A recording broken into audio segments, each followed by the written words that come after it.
can't spell, and most of the time I don't know my left from my right. Now here's the thing about me that's a secret that most people don't know. I'm borderline retarded, and I can't read.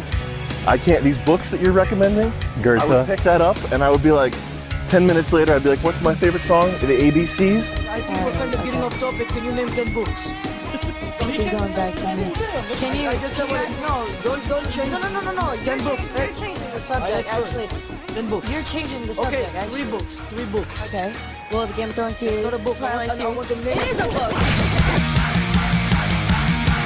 Reading makes you sick, and reading makes you die! Do you like that new edited intro? It's so good. That was a chunk that I kept from an AI track, one of several that I produced for Do You Even Read? And I got like 7 of these, and that was the one part that I loved.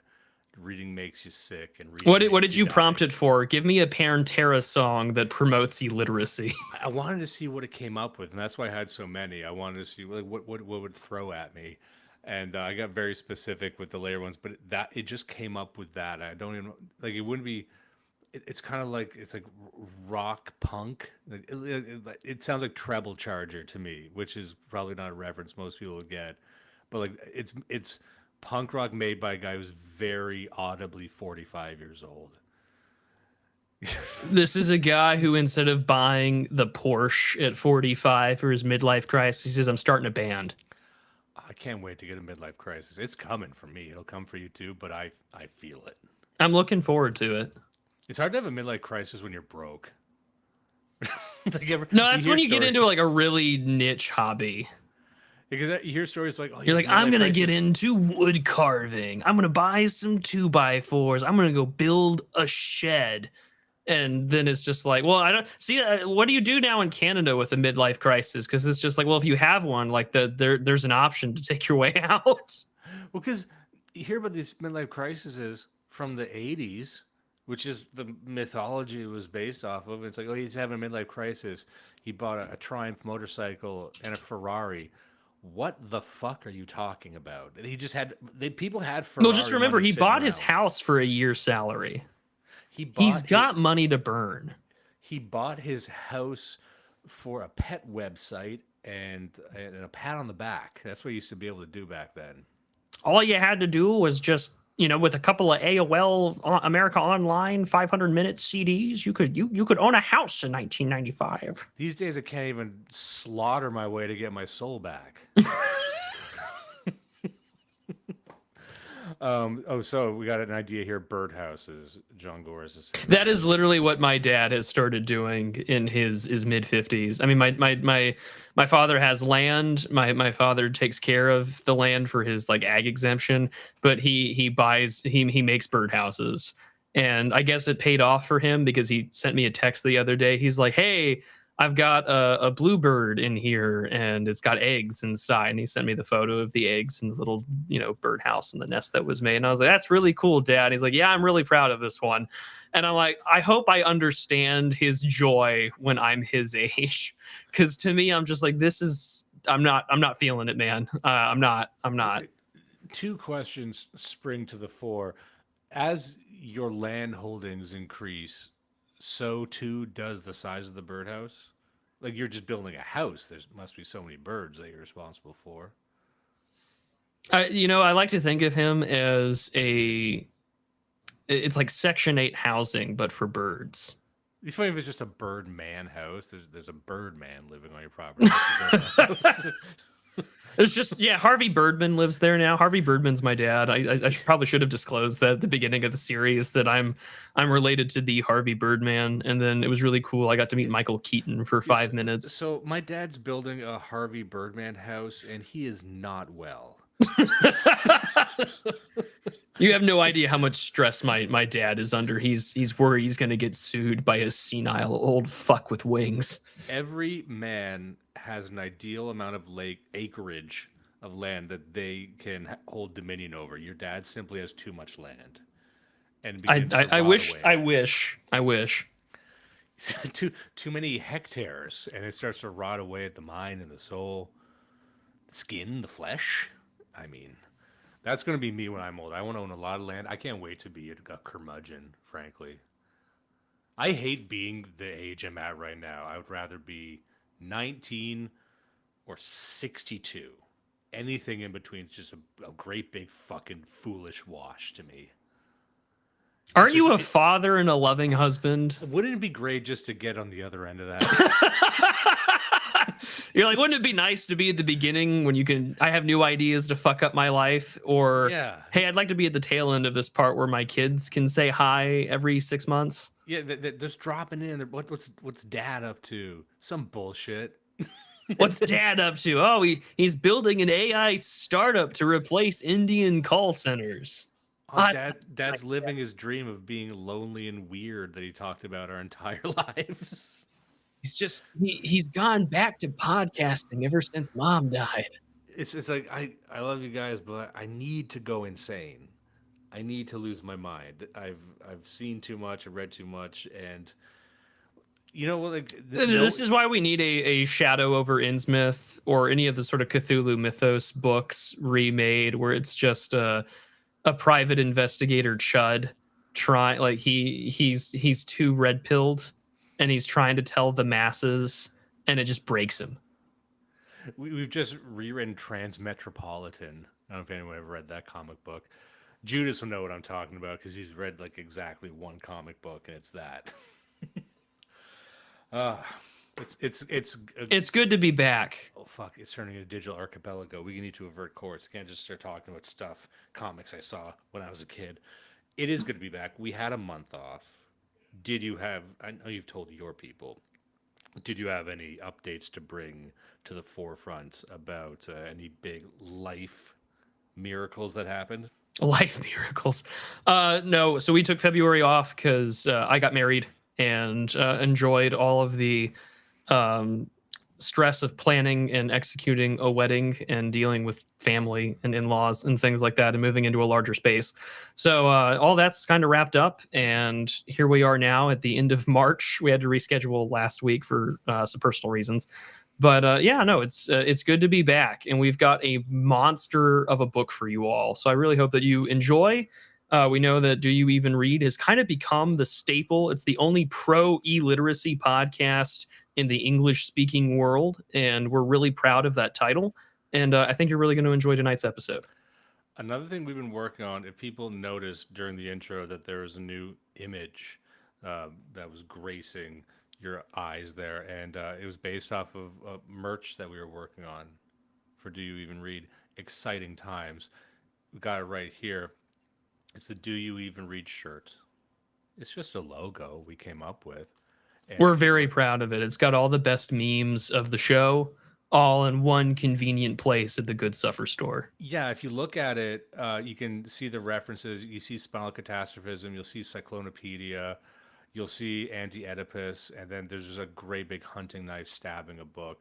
There's a lot going on. So this is one of the rare shirts from this space that you could wear outdoors and wear among polite society. This is a great conversation starter about your love for reading when you go to your local Barnes and Noble and they're hosting some signing from some feminist author talking about her travel log and how she left her husband and now she's ready to go see the world when she writes about muff diving. And instead, we're talking about the real transformation of the world, which is the title of today's book by Jürgen Osterhammel, which has been a really great read for me at times. I think you also equally enjoyed it.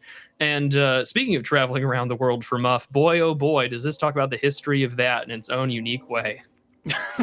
The history of lesbianism, which could very well be a book. The history of lesbianism written by a German. That's actually the most fitting way I think you could ever write the history of lesbianism. The history of lesbianism written by a German. It's just the word 9 on every page. It's 1,000 pages of 999.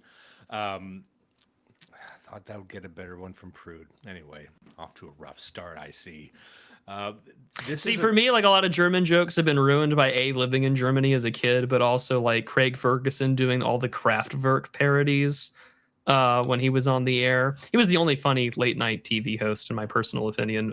Maybe because I was a teenager right when he was getting big as the like late show host, and I really appreciated that kind of stupid humor. I feel as though I like Conan O'Brien in theory, but perhaps not so much in practice. That's something Jürgen Osterhammel. I might be adding a bit too much stank on the name. I'm trying to impress our German listeners, of course. All two of them. This is a phenomenal book. It's well over 1,000 pages, and it was recommended to me by this reading group that I'm a part of. And like many history books, it's extremely dense as well. So it's very long, it's very dense, and you can lose yourself in it. It's very meta. It's great. They would meet once a week and spend an hour or two talking about it, and they were covering this book for 6 months. We're going to try and condense it into 2 parts. We probably could go for 3. We can go for 5, but we might go for 3, but the third will be behind the paywall. Yeah, but there's so many historical examples presented in this book, and so what it seeks to accomplish is a comprehensive world history of the 19th century, which you don't see a lot of. You'll see various histories of the 19th century, but not in the global context, and he makes note of this early in the book. But I found some conceptual through lines. I found some themes, and there's many examples they're given from. I will say this at the start. So when you hear world history, you might be thinking Middle East, Africa, South America, and I would keep in mind that it is still the 19th century, and even if you want to tell a global history, you need to consider who are the global players. So you're going to see a lot of Europe. It takes great strides to not be Eurocentric, and he says this in the beginning, but realistically, you cannot tell the story of the 20th or 19th century without Europe being the center of that, really. However, it talks of the Ottoman Empire. There's a lot of Japan, which I thought was interesting. Japan and China, you'll see a lot of. Very fitting, considering what my timeline has been for the last week.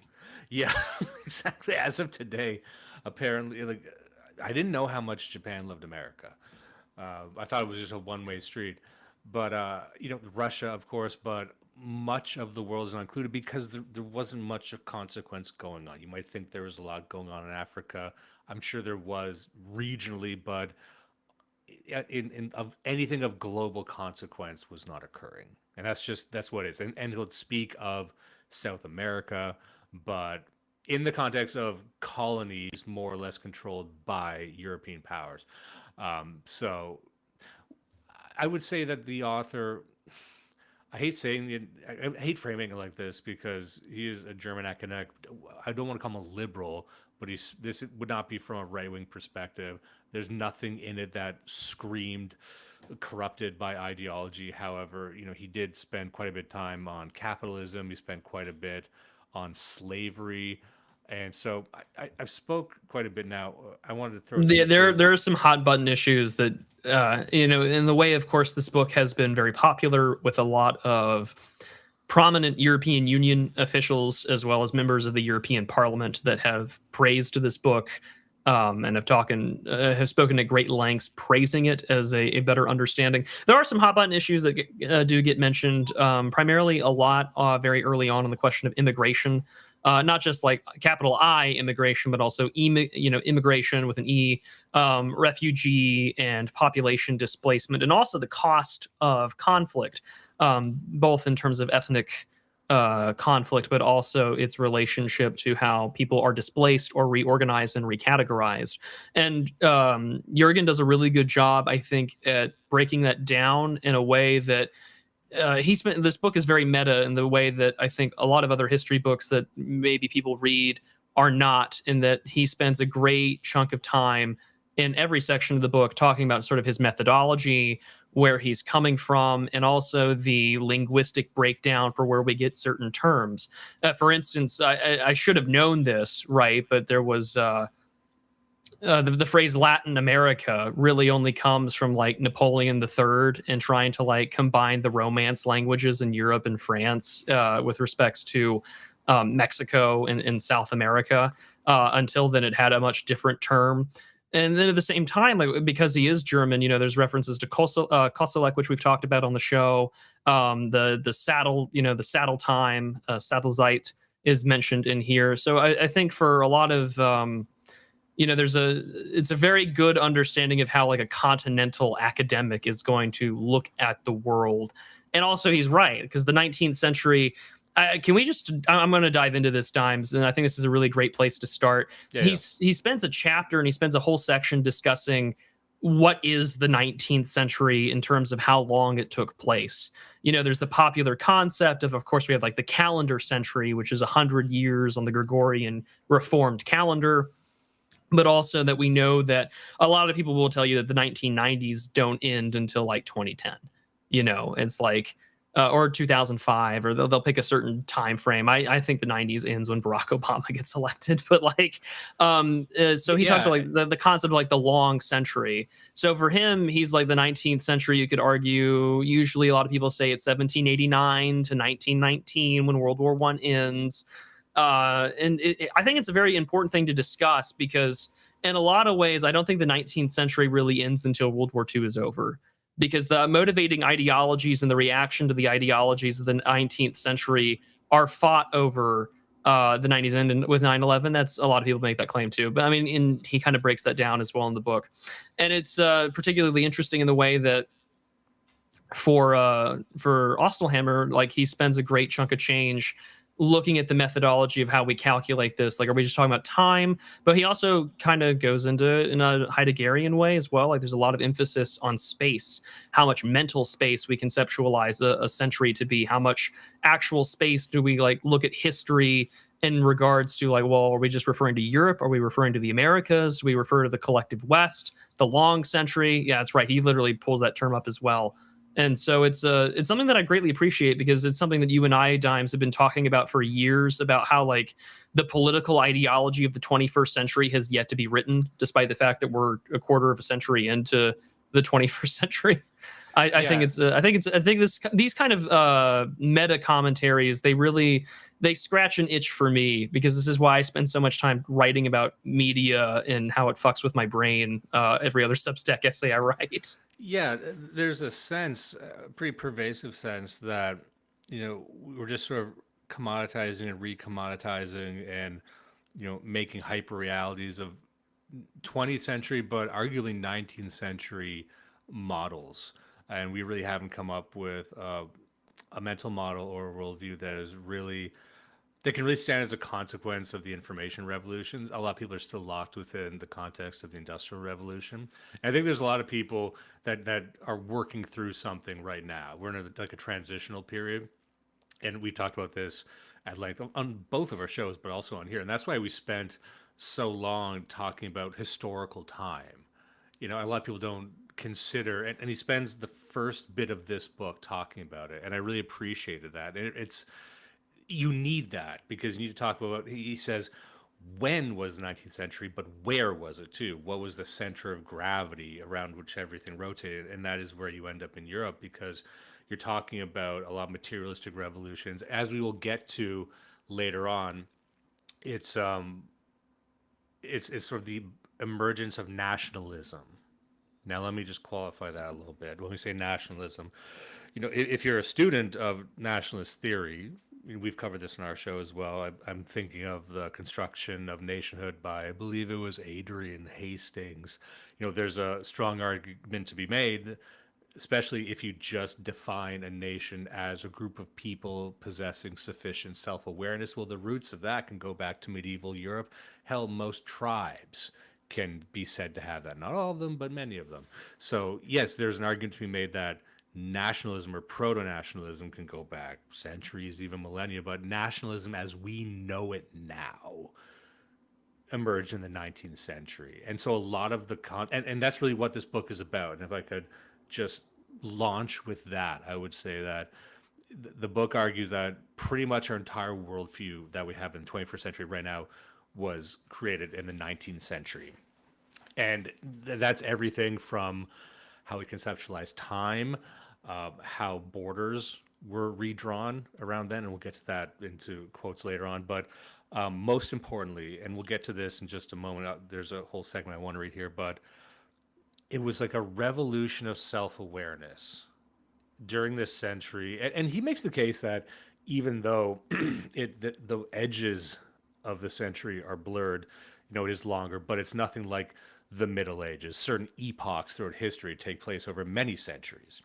But the 19th century, even though it's got the blurred edges, it actually does kind of fit neatly within the bounds. And that might be, interestingly enough, because we had an emerging conceptualization of centuries. And so we try to block in our innovations by century. Like, that's a weird kind of meta concept. That's like self-awareness guiding our innovations based on somewhat arbitrary timelines, right? But you start seeing that then, and we haven't really left that mental model. Again, it starts off kind of trippy like that too. It's not just a historical account, but it needs to be like, here's how you need to think of this. And he's really just trying to bring all these histories together, histories that were not necessarily overlapping, but you started to see similar things. There's influence, of course, in China, but even China was very resistant to Western influence. And yet there was this technological revolution. There was this sort of bottom-up nationalistic fervor that was taking a different form in different nations. And things happening in Japan, things were happening at around the same time, even though it wasn't due to any form of imperialist projection. If anything, the argument was made that it was just technological adoption. In China specifically, it was trying to control how literacy was proliferating, but it couldn't really stop it. And there was just this sort of, a revolution of technology that was happening that can't really be stopped. And I think even if we're to give some credit to Nick Land, I've had my criticisms of Nick Land before, but one idea that he circles back to is that like this sort of innovation is unstoppable. You can try and control it all you want, but it behaves almost like an egregore, and it proceeds with a mind of its own, and you can resist it, but in resisting it, you'll break all your fucking bones. Like you're just swimming against the current, and then you'll just arrive at the same place broken and mangled. And so you start to get that idea here once you're looking at how all these separate nations started to not only adopt these technologies but coalesce and form the German unification movement. But all these, he gives a number here, I should probably just start reading it, but it's like, throughout Europe there was 18th century, it had 115 separate kingdoms and principalities, and then it ended up with 15 over the course of this 100 years. Like, that's a massive mind-bending redrawing of the map that a lot of people don't take into account. And it happened pretty fast. I'm just taking a look at the comments here. Yeah, I mean, like the first few sections here really do take its time and sort of building off of all of the things that you, the audience, and Dimes and I have covered or have read for years, which is we've talked about conceptual history recently on the show. We've talked about Harold Innis and imperial communications separately and together, as well as the impact of acceleration, which is basically the whole book that kind of got the show started with spinal catastrophism. And so, I really do think that, even this first section here is particularly interesting because memory itself, our understanding of history, is now entirely predicated on, as what Jürgen talks about, is just we have books, we have primary sources, we have accounts, but no one is alive to tell us what the 19th century was like. I mean, we can look up, old British Pathé film reels about that, but all those people are dead. No one who fought in the Great War is alive anymore. I think like the last one died, I think in like 2010 or 11 here in the United States, 2008 in Germany. Like, there's no real memory of what that world looked like. And it was really interesting because a friend of the show, Stephen Carson, had said that he had, before he died, he met Erich von Knott-Ledeen. And it's just like, he has a memory of what the 19th century, what Europe was like before the Great War. And it's just like, you can tell that this was a different kind of people, something that we have no real conceptualization of socially. And so when we consider like the 19th century, like, oh, well, we can talk about nationalism, we can talk about the railway, we can talk about you know, the Industrial Revolution, everything that comes with that, and the massive revolts of 1848, everything from 1789, the war against Napoleon, everything, you know, in Europe, of course. I mean, I took a 19th century in Europe course in college, and we really did focus on these three big issues, which was the redrawing of the map, of course, meaning the wars of unification, the ideology of say nationalism, communism, socialism, and sort of radical egalitarianism, and then also globalism, because this is where Europe really becomes the global system as we know now. The communications are faster. This is the first century that kind of gives us a mirror into what the modern world looks like. And so I think when we take a look at the books, especially like maybe the first 150 some odd pages, it is chock full of mind-boggling numbers, in the sense that, like, for instance, you know, the Franco-Prussian War in the 1870s, it's like 80,000 ethnic Germans were, you know, evicted out of France during this conflict over Alsace-Lorraine. And that, of course, being a big issue over, you know, the territory even in World War I, and the land that would be split up after the Great War ends. And so the author does an amazing job, not only just contextualizing Europe and, of course, it being one of the more central players of the 19th century, but also just the scale and the speed in which it takes place. Because, I mean, for Americans, you know, like, we have our own Civil War narrative about what takes place in the 1850s, 60s, and 70s, about, you know, the war between the states, and we have the bleeding Kansas, and then Reconstruction, and the Klan, and the federal, you know, Freedmen's Bureau. While at the same time, like, a lot of our policy towards the Chinese is because we're using Chinese refugees as cheap labor, because they just had the Taiping Rebellion, which killed millions of people in this war of religious extremism and, you know, imperial control. The Book in the Heavenly Kingdom is actually a really great history of that. It is funny you mention that, because everyone has heard about Chinese railway workers, and you hear, I was even watching this movie the other day that I didn't even care for, called Train Stories, and that factored very prominently into it. But very rarely do people ask, what are all those Chinese people doing in North America? And then you hear about that. It's like, oh, there's a massive rebellion, there's massacres, and that no one really looks into that. That's what this book really tries to do, is it contextualizes everything within the global scope. And you had mentioned something there that was very interesting, and I forgot to mention. It is pretty much the birth of globalism as we know it. And yes, there's international trade prior to that. But as I said, it was a mind Well, even like the Bronze Age had international trade. I mean, even prior to the Bronze Age collapse, like, every major global empire or power at the time was 1 or 2 degrees of separation away from everyone else by a trade.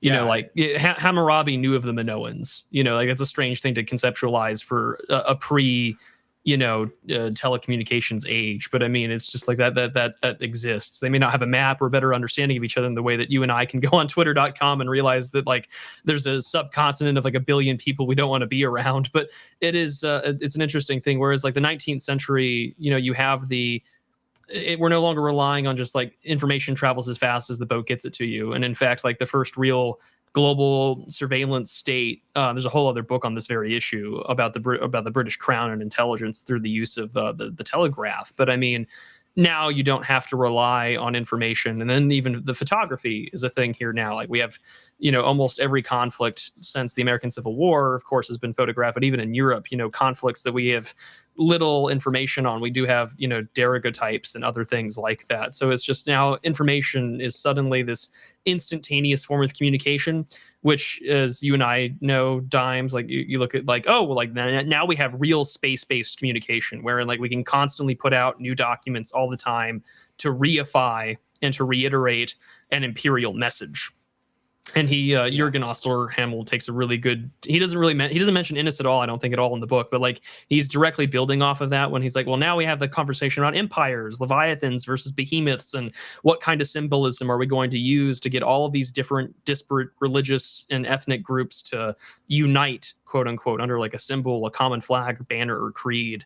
And he does a really good job, I think, of offering a pretty, I don't even want to call it like an explicitly, I mean, yeah, there's probably a very liberal frame to it, but I mean, there is, I think he does a very good job of at least having a citation for everything, in the sense that, like, we can actually look towards this and say, like, this is a pretty comprehensive breakdown behind, like, why the nationalism is understand the way that it is in like contemporary academic circles. Yeah, and like I said, the historiographical study here is like things that you think are either perennial or eternal could just be fairly recent. And one of the things you notice when you enter into the space is things you thought were ancient turn out to be relatively new. The status quo might be more recent. And so there's a lot of aspects of our modern world that people think stretch back way earlier or even newer, but like you can kind of pinpoint the birth of globalism as we know it, nationalism as we know it, and he to the point you were just making, he'll get to this in a little bit about the emergence of the press and the press as this sort of job or class that has to keep a global mindset, which didn't happen before. Like your job is to think about the rest of the world as just a citizen, or that's your job, and to take world events and repackage them for your people, because the people generally have an interest in world events. That didn't really exist much before. If you had people who were interested in other cultures and the goings on the rest of the world, you're part of the intelligentsia.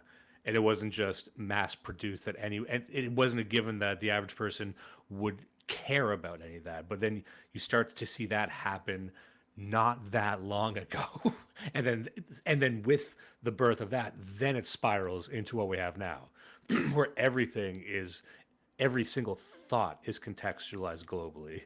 As we just said, you're having a barbecue and you're thinking, what do the Japanese think of this? That's wild, right? Someone said Prude is bald. No, he is not. Prude is not bald, Big Ben. Not yet. I wonder if I'm going to get bald one day. I've been struck by the Reaper, but I'm not bald yet. I'd get a toupee, I think.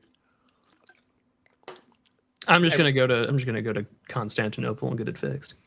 I'm just going to go to China and get a Chinese haircut. Just the long ponytail in the back. That's something Geo would do. Here's a part here. No, he just wears the fez. That's what he does. He gets a Chinese haircut but hides it under the fez. Classic Geo. There's this part here. Let me make sure it's on the right page. 24. I believe. Yes. Okay. So he says, today's perceptions of the 19th century are still strongly marked by its own self-perception. The reflexivity of the age, especially the new media world it created, continues to shape how we see it. The 19th century is no longer actively remembered, only depicted. It has this in common with earlier ages. In the history of the representation of cultural life, however, it occupies a distinctive place that already sets it apart from the 18th century. Indeed, many of the forms and institutions of current cultural life are inventions of the 19th century. The museum, the National Archive, the National Library, statistical science, photography, the cinema, recorded sound.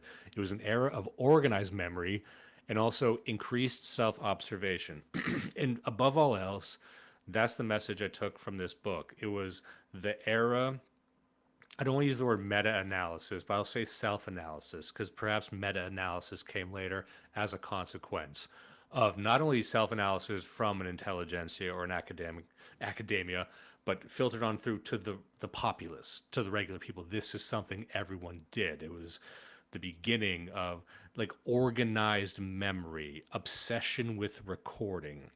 Of course, there were censuses dating back to Rome. Of course, there were censuses in ancient China all over the world, but a lot of that was very rudimentary.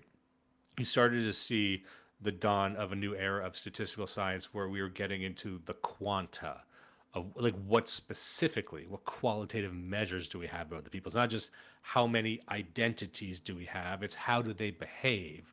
What did they think? How do they relate to each other? And then that, of course, leads into the dawning of psychoanalysis. So a lot of this is just part of one long transition, I believe. And so just to move forward here a little bit, building on that idea, let's make sure. Here we go. I'll just leave it right here. It says, The 19th century can be thought of today as global because that is how it thought of itself. The universality of libraries, exhibitions, and encyclopedias signaled a new phase in the development of the knowledge society in Europe. The most important theoretical currents of the time, being positivism, historicism, and evolutionism, shared a cumulative and critical conception of knowledge that went together with the idea of its public significance. Knowledge was supposed to be educative and useful. I like that. The knowledge needed to have a utility to it now. The new media made it possible to unite the traditional and the new. In no other civilization had the culture of scholarship developed in such a direction. In Japan and China, among others, however, the educated elites were willing to play an active role in shaping the transfer of new European conceptions and the institutions associated with them. This transfer got underway in the last third of the 19th century, but in most places it became really noteworthy only after 1900. The 19th century was an age of well-nurtured memory. I love that line too. An age of well-nurtured memory. It's where, everyone is obsessed with the recording of information. And that's where you have photography begin and take off. Of course, that was spawned by the technology itself, but it coincided with this obsession of documenting everything, preserving everything. It's an era of not only self-awareness, but the preservation of everything around us all the time. And of course, that then spirals into what we have right now. But I think if you trace the roots of that, it's not like it just fell out of the sky one day, like some people think. Like people think that the internet ruined everything or movies ruined everything. It's there's a long genealogy to all this stuff. Just looking at the chat again here. What are we talking about? Yeah, there's a section. Someone's calling me a quanta or qualia. Here's your answer. I don't know, and I don't give a care. Everyone knows what I meant. There's when we're talking about Europe, but also nurturing memory, there he's got a great section on the European transformation about memory, as well as this greater sort of national understanding of the self. He talks especially about libraries and what then constitutes like what's worthy of preservation. And I'm just going to read this short section. It's very early on. It's like it's page 30 on the PDF. Yeah, here we go. We can bring it up so chat can follow along. Reading here, he says, libraries understood as managed collections of the printed cultural heritage are also treasuries of memory. The 17th and 18th centuries made the first great advances in this respect in Europe. Between 1690 and 1716, Gottfried Wilhelm Leibniz, in his capacity as the librarian, to place Duke August's magnificent collection in the small German town of Wolfbüttel at the service of scholarship. Shortly afterward, the university nearby Göttingen went a step further and for a time was reputed to possess the best organized library in the world. The British Museum, initiated in 1753, was conceived from the outset as a national library, incorporated the Royal Library in 1757, and was entitled to receive a copy of every book published in the United Kingdom.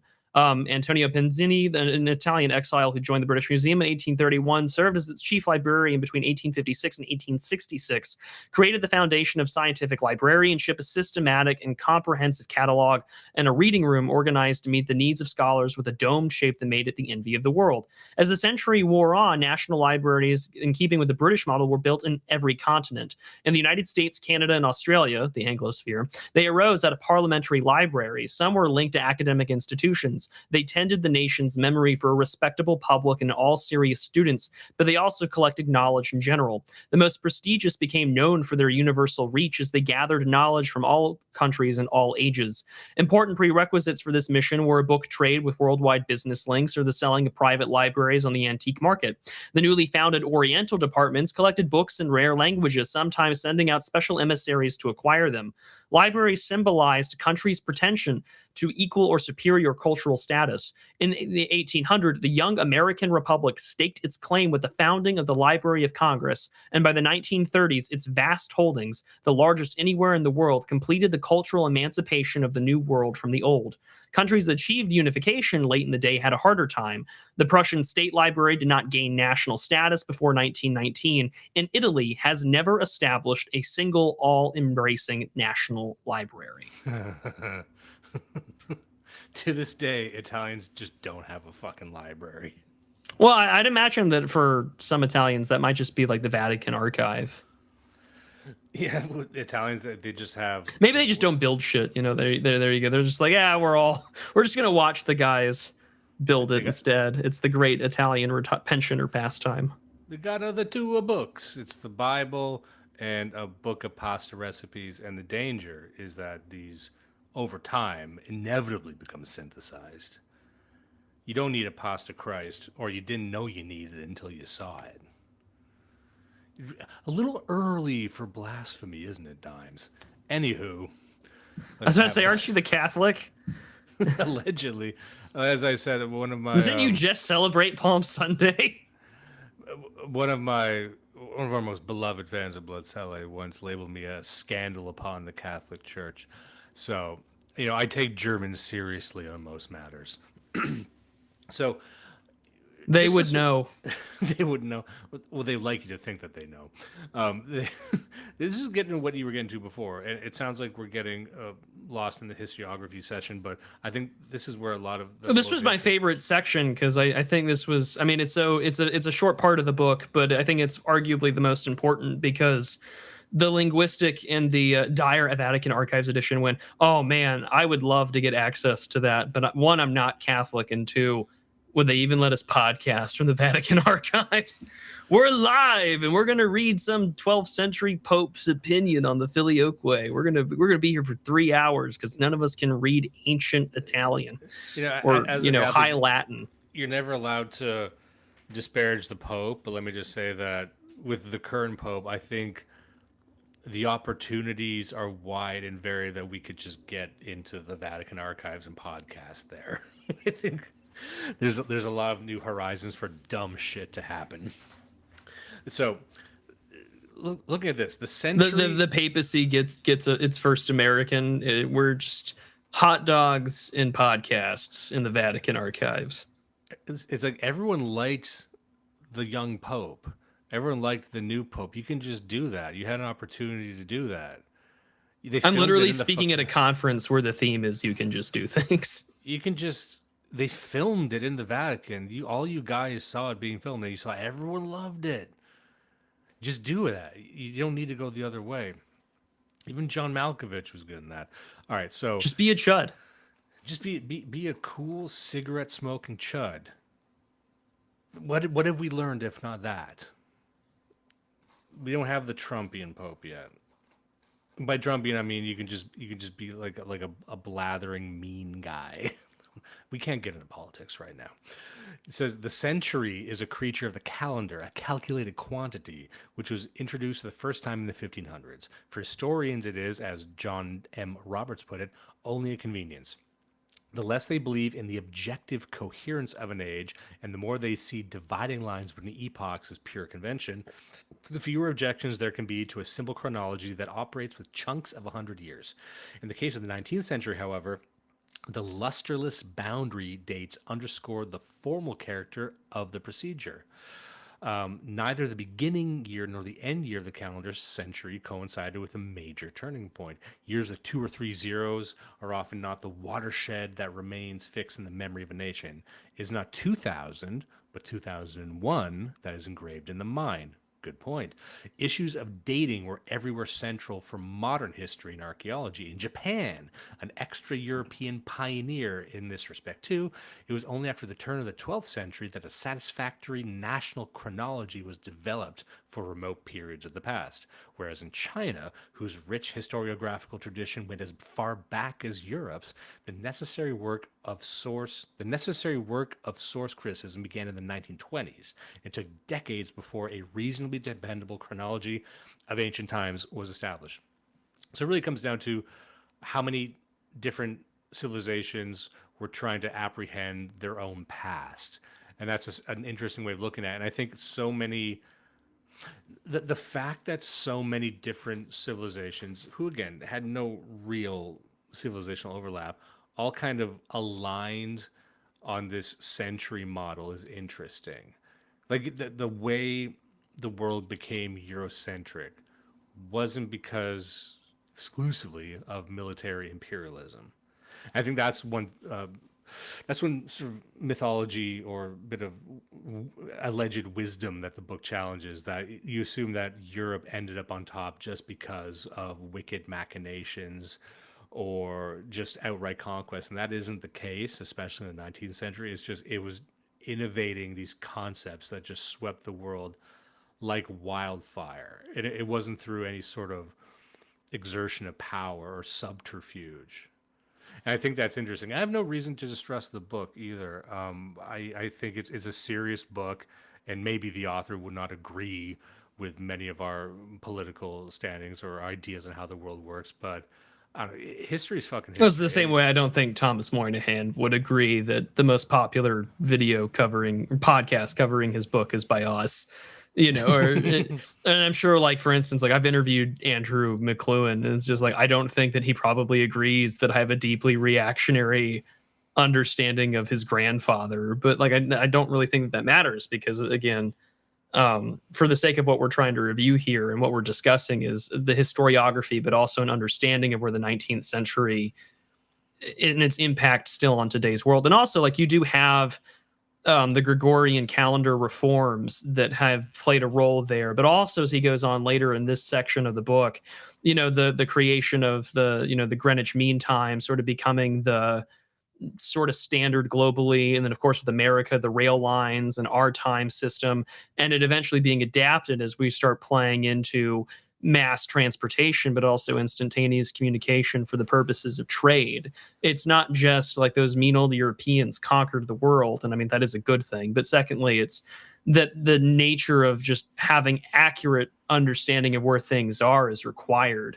It is interesting, though, how like the European conception of these certain terms of like the century or the novel or our forms of high culture or even low culture, like the dime novel, like that's an American thing, but it's also a part of like the European understanding of like adventurism in our time abroad, whether it's like missionary work and my time over and abroad. Because there's a bunch of this. This is one of my favorite things about like, oh boy, not another right-wing book publishing company. I welcome all right-wing book publishing companies, because there's so much stuff in the public domain where it's like travel logs that were very popular in the 19th century about their time in Brazil or in Africa or parts of the Far East that we don't have a word for or a conceptualization for. And German word cell author conveniently skipping the 18th century. Well, there's like a million other German authors for that too. But in this regard, I think that, for this section of the book, that focusing so much on like the historiography and the methodology, is that not every country or not every part of the world has that European imprint. So for instance, like in Japan, because eventually the markets open up because of the Americans, but even earlier on due to European influence through trade alone, Japan is more quick to adopt European style novels and European sort of cultural affectations in comparison to the Chinese, who resisted more than the Japanese did.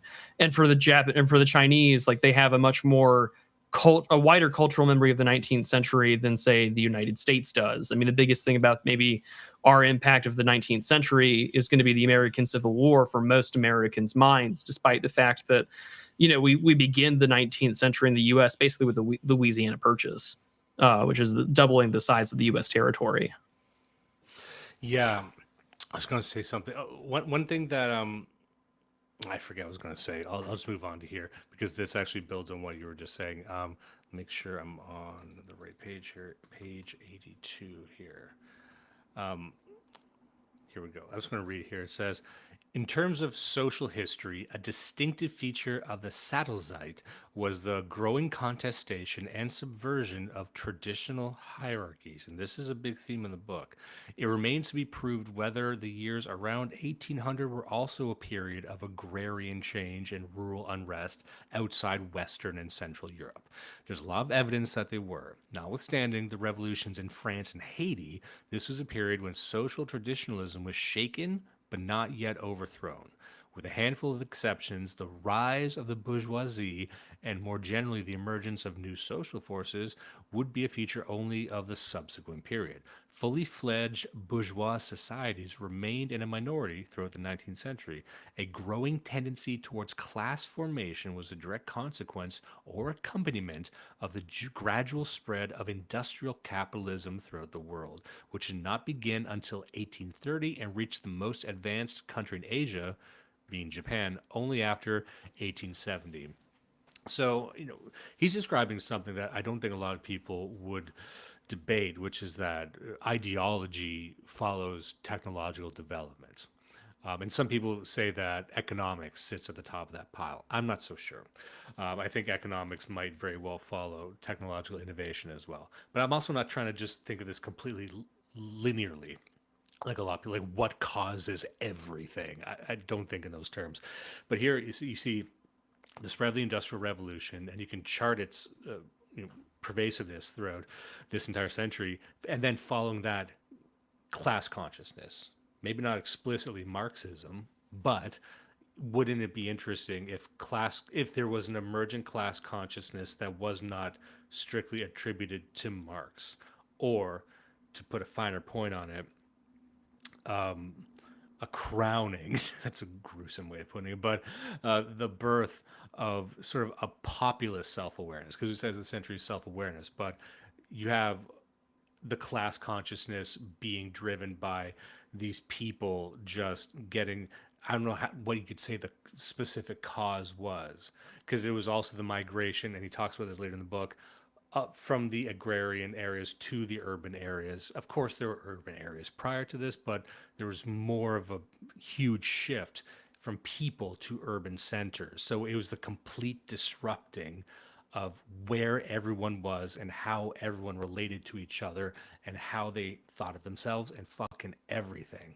And I think you get that, and then the age of revolutions makes sense. The age of increasingly frequent revolts and rebellions against power structures, which is what we inhabit right now, whether or not they're real and practical or just, again, another commodity and just something that you say. But I think it starts here, and once you see the complexity of the tectonic shifts that were occurring, like you can't even just say it was because a great man thought of it. An ideology came tumbling out of his brain and his mouth, and that inspired everyone. That's part of it, but that's more working in parallels with everything else that's going on. It's a much more complex ecosystem, which is what I find so interesting about the book. Someone says, "Shit, guys, I'm late. What did I miss?" You missed the 19th century. Everyone's missed it. You've been in a coma since 2016.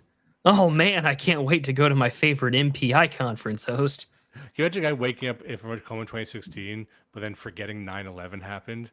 Like he didn't go into a coma in 97. He just went after 9/11, but forgot it, then had to relearn it again. Oh Man, my gosh. I can't wait to go to the World Trade Centers. It's where I met my wife. A guy comes out of a coma. It turns out he was just a fucking retard. Also, he just didn't know things. It's completely unrelated to the coma. Oh man. We thought your brain oxygenation levels were down, but I'm sorry, ma'am. Your husband's a retard. Sorry, he's come up with a positive case of retardation. Oh no, and also AIDS. How?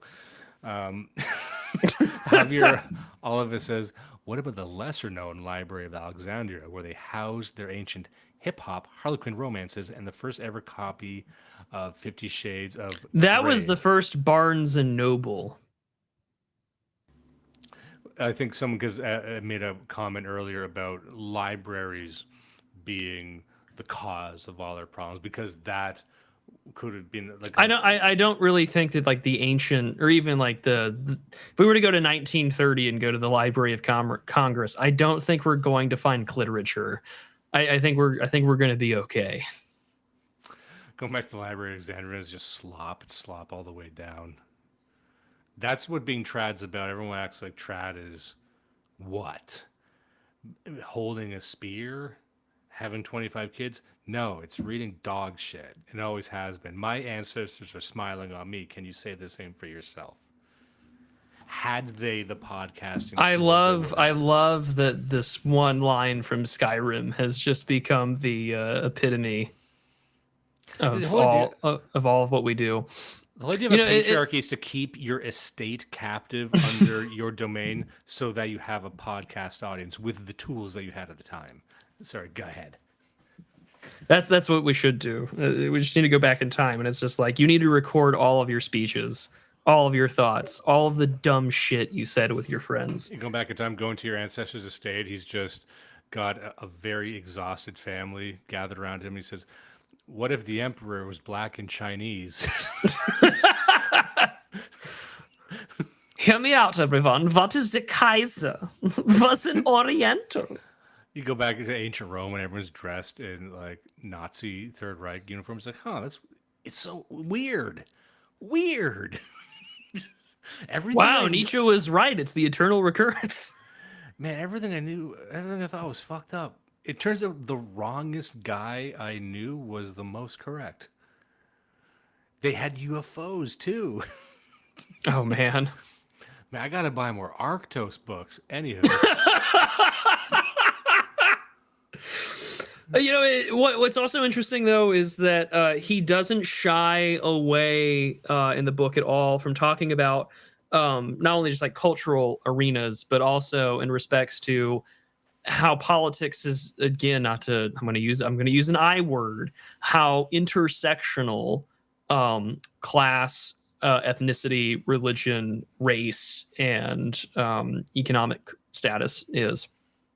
And how, depending on your location and depending on where you are, one of those is going to take a greater precedent, or it's going to weigh far more than, say, the rest of those small intersectionalities. He doesn't mention this in the book. At least memory doesn't serve. I can Control F and do it again.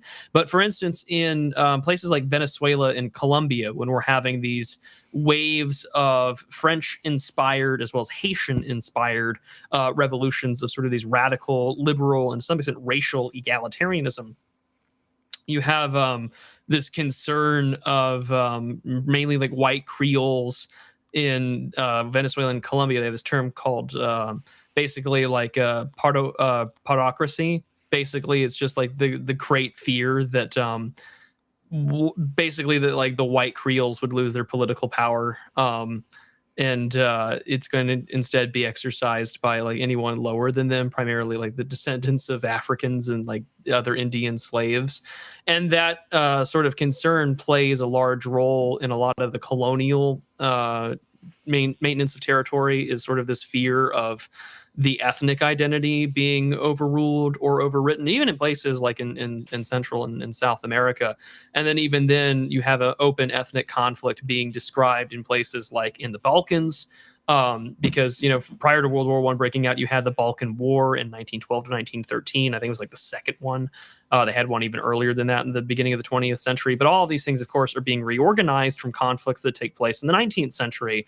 And everything that plays a role therein. And it's particularly important to consider that when Osterhammel starts really talking about what generated so many of these conflicts or these nationalist identities, or why people started organizing behind a banner, is because, the 18th and 17th centuries, and of course the 19th, are completely filled with conflict that lead to, the destruction of empires.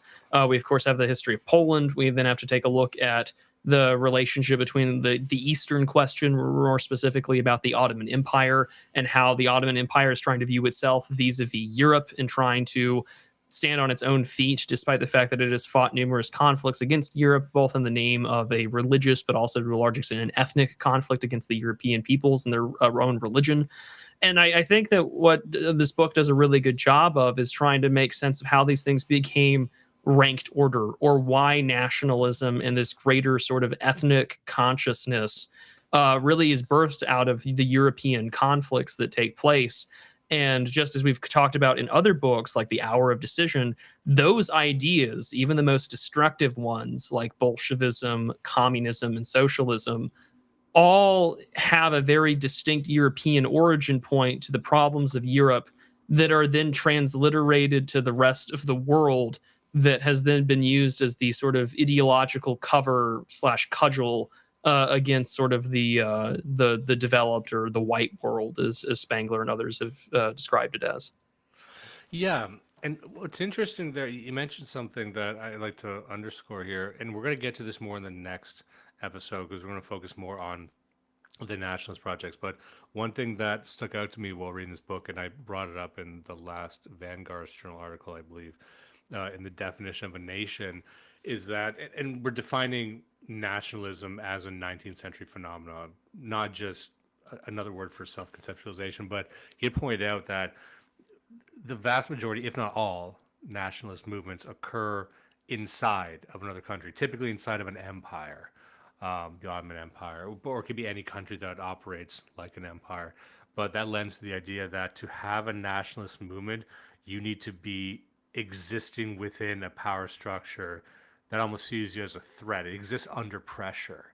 Now, that could be occurring within a nation, or it could be a nation undergoing a unification because you've identified a different sort of exterior power that he feels driving that, which means to say that without an awareness of aggressive and an aggressive incursion of power, you don't have the necessary energy for any sort of unification movement or nationalism.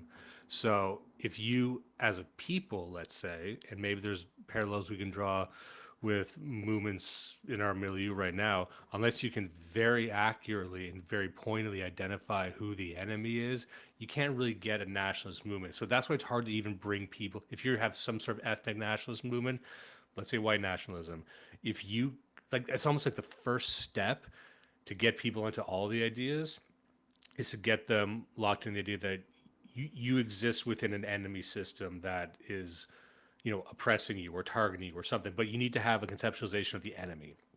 Otherwise, they just don't have the ability to even act within their own interests.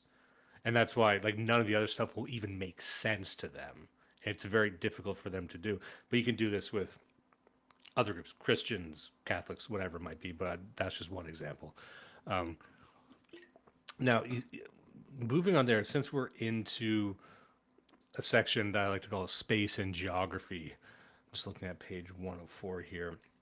I brought this up a little bit earlier, but I really liked it. And it's, we asked not only what was the 19th century, but where was the 19th century? And how European or Anglo norms became so popular. He says here, the metamorphosis of European spatial semantics are best illustrated by the region known as East Asia. The term is more common in geography and sociological area studies than among philologists, since there's no obvious linguistic case for bracketing China, Japan, and Korea together. The three languages are constructed quite differently. Sinology, Japanology, and Korean studies are still separate disciplines, often jealously protective of their independence. But since their origins in the 19th century, they themselves have had no difficulty in employing the common term East or Eastern Asia. In fact, as a vague, mainly topographical designation, it first appeared in English, French, and German in the late 18th century, but it only became universally accepted in the 1930s after the rise of the United States as a Pacific power made it seem absurd to continue using the Eurocentric Far East.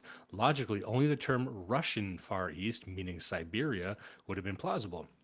When the term Far East was coined towards the end of the 19th century, it had a dual meaning. On the one hand, it took cliches about the Muslim Orient and extended them farther east so that China, Japan, and Korea now appeared as those parts of a generalized Orient where the yellow races lived. But on the other hand, and far more importantly, it operated as a geopolitical strategic concept. This could appear only after the traditional Sinocentric world order had disappeared. So I love that the development of gradually even these locations adopting the norms put forth by originally Europe, but then America. And it happened pretty fast. You know what I mean? And I never had this answered. Maybe someone in the chat can, but it's my understanding that Japan is known as Nippon Nippon, or is it pronounced Japan? Like, what's the story there? Do you know? That would be a good question to ask. I mean, I imagine it's sort of similar to in the way like Turkey has its own word for themselves that they're trying to project. I don't know, but Japan is just, I guess it's always been Nippon, just Nippon Steel or Nippon. I mean, to me, it's just how I've heard it. But, yeah, I'm just like, why do we call it? Did someone in Europe just call it Japan one day, and now they're called Japan, and even they do it? I guess that was what I was trying to get at, because it seems that we have that power. It comes from an old Chinese word. So I imagine Marco Polo brought it back from Europe and it stuck around is the popular term. He introduced Japan to Europe is Cipangu based on a Chinese pronunciation, Jipang from Malaysia and Indonesia from the 16th century. So probably just if how it came from in English. So yeah, I guess that's how it is. Again, older forms of international trade and then how it's been anglicized. Through a different country telling us what it's called. And just to build on that, you saw the, what would we call it? The formalization of spaces and of boundaries and borders, but the development of the state as well. And it says here, the 19th century saw the birth and spread of the clearly marked territorial limit as a peripheral organ of the sovereign state, equipped with symbols of majesty and guarded by policemen, soldiers, and customs officials.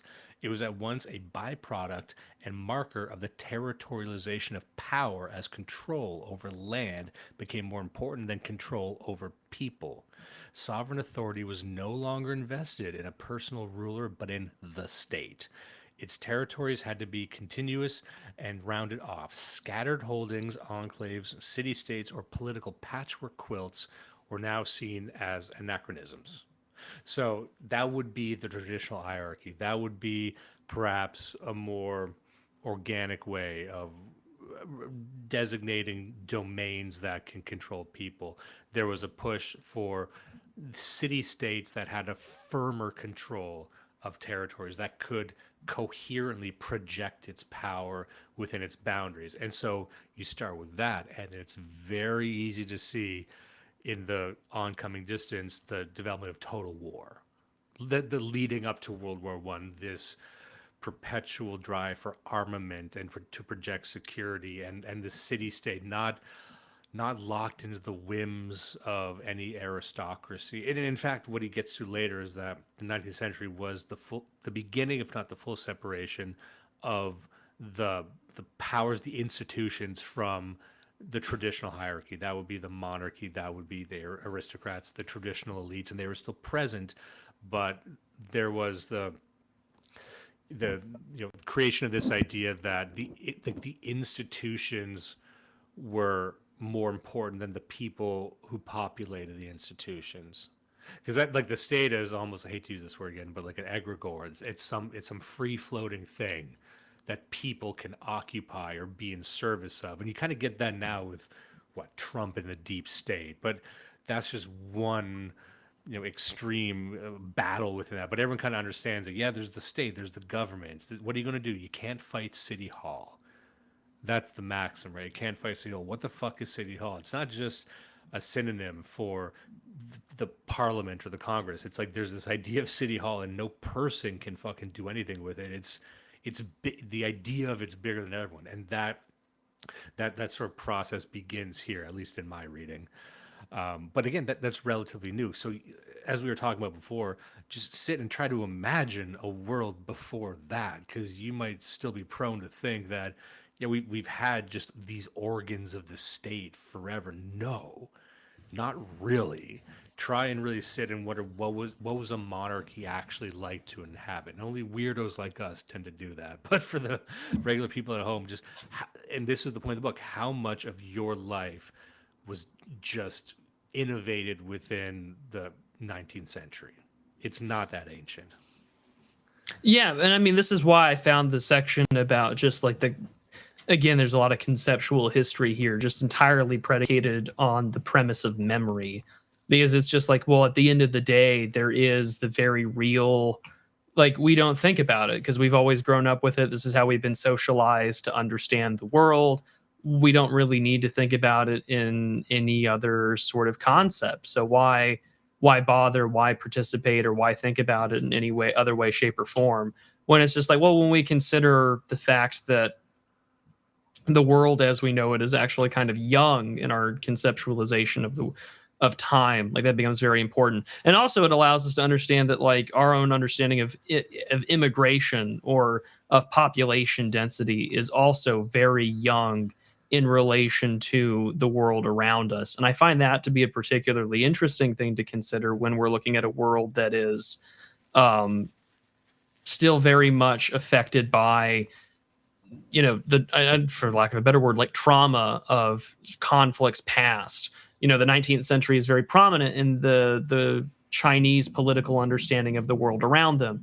And then also at the same time, like our understanding of like, you know, refugee policy is also heavily predicated on like the 19th century's conflicts. And what do you do when like 800,000 people of mixed groups are now part of a quote unquote peripheral area or part of your sphere of influence? Like, do you make that a territory? Do you make that something, or do you just call it its own state and see what happens? And this is why such even small minorities of populations, as long as they have a rigid sense of identity, let's say the Serbs, for example, can create such a massive amount of, I don't want to say like trouble in like a negative sense, but like can, you know, greatly affect the world stage in a way that we may not really understand or appreciate. And I think that that's something that the author does a really good job at sort of discussing is that once their sort of self-conceptualization, then all of a sudden like, hey, you now have to seriously contend with the fact that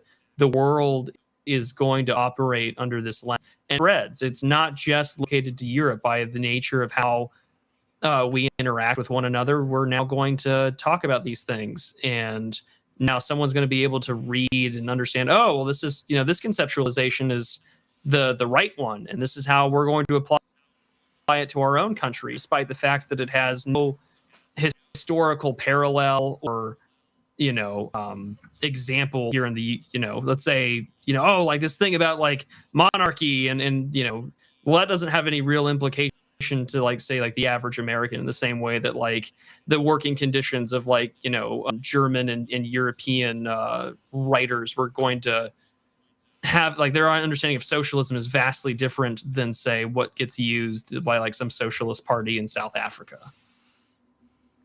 Yeah, absolutely. And you were talking about sort of the emergence of identities and the conflict of identities. And there's this one part that I had to jump to when I heard that. And I want to get this out because, you know, sometimes these episodes go on for like 2.5 hours sometimes, but we have to make this a slightly shorter one tonight. So I might be speeding through some of this. But believe it or not, we got notes that speak to a lot of this. And he gets to a part here. It's an important dimension to all this as we're talking about nationalism.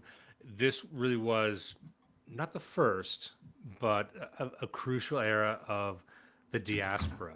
Of course, there's been diasporas throughout history. Of course, there's been refugees, however you choose to define that. There's been migration movements, primarily driven by natural disasters and whatnot. But due to the development of global trade and global communications, you started to see more economic migration. He says here, no other epoch in history was an age of long-distance migration on such a massive scale.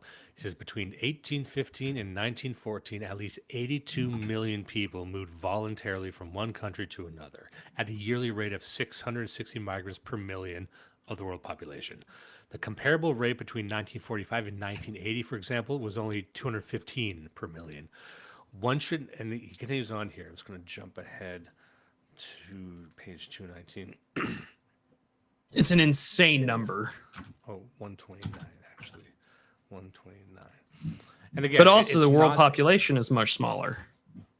Yeah, it's much smaller. And again, it wasn't like there was an era pre-diaspora and post-diaspora. However, once you have these mass migrations, oftentimes either due to economic concerns or to, I'm thinking of like the Irish potato famine here is just one example of, you know, crises that are driven by imperialism, trade bullshit. Like it wasn't. It was the potato blight, but it was also the response to it, and it was also technology allows you to be a diaspora people. And there's an argument to be made that due to the other forces at work we're describing, people were able to conceptualize themselves as a nation even better. You could be a people transplanted in another country, and you can recreate that company there, or that country there, rather. Whereas before, you might have assimilated easier.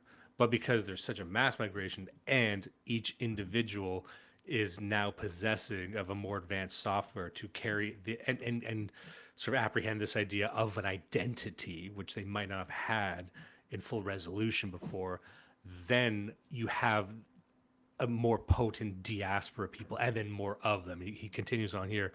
One should not think of all spaces as continuous.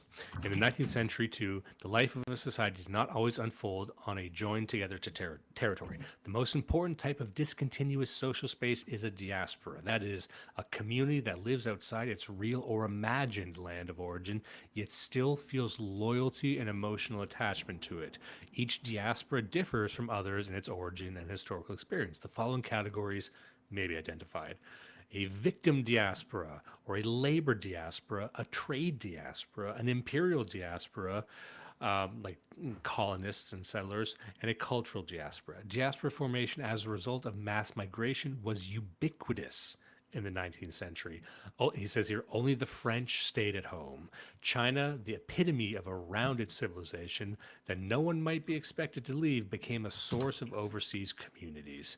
The formation of nation states in Europe made the lot of minorities more difficult, so they were more willing to emigrate at a moment's notice when overseas labor markets were thrown open. So you have diaspora communities being driven also by the emergence of nationalism. It is the solidifying of identities and borders. It is the scientific reifying of data and ideas and memory and conceptualization of self. It's like everything becomes more rigid. Everything becomes in sharper relief around this time.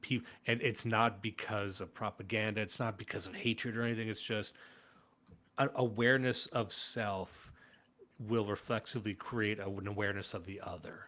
And you'll be able to more accurately identify how distant the other is from you. And so it's just this grand reshuffling of communities hasn't really stopped since then.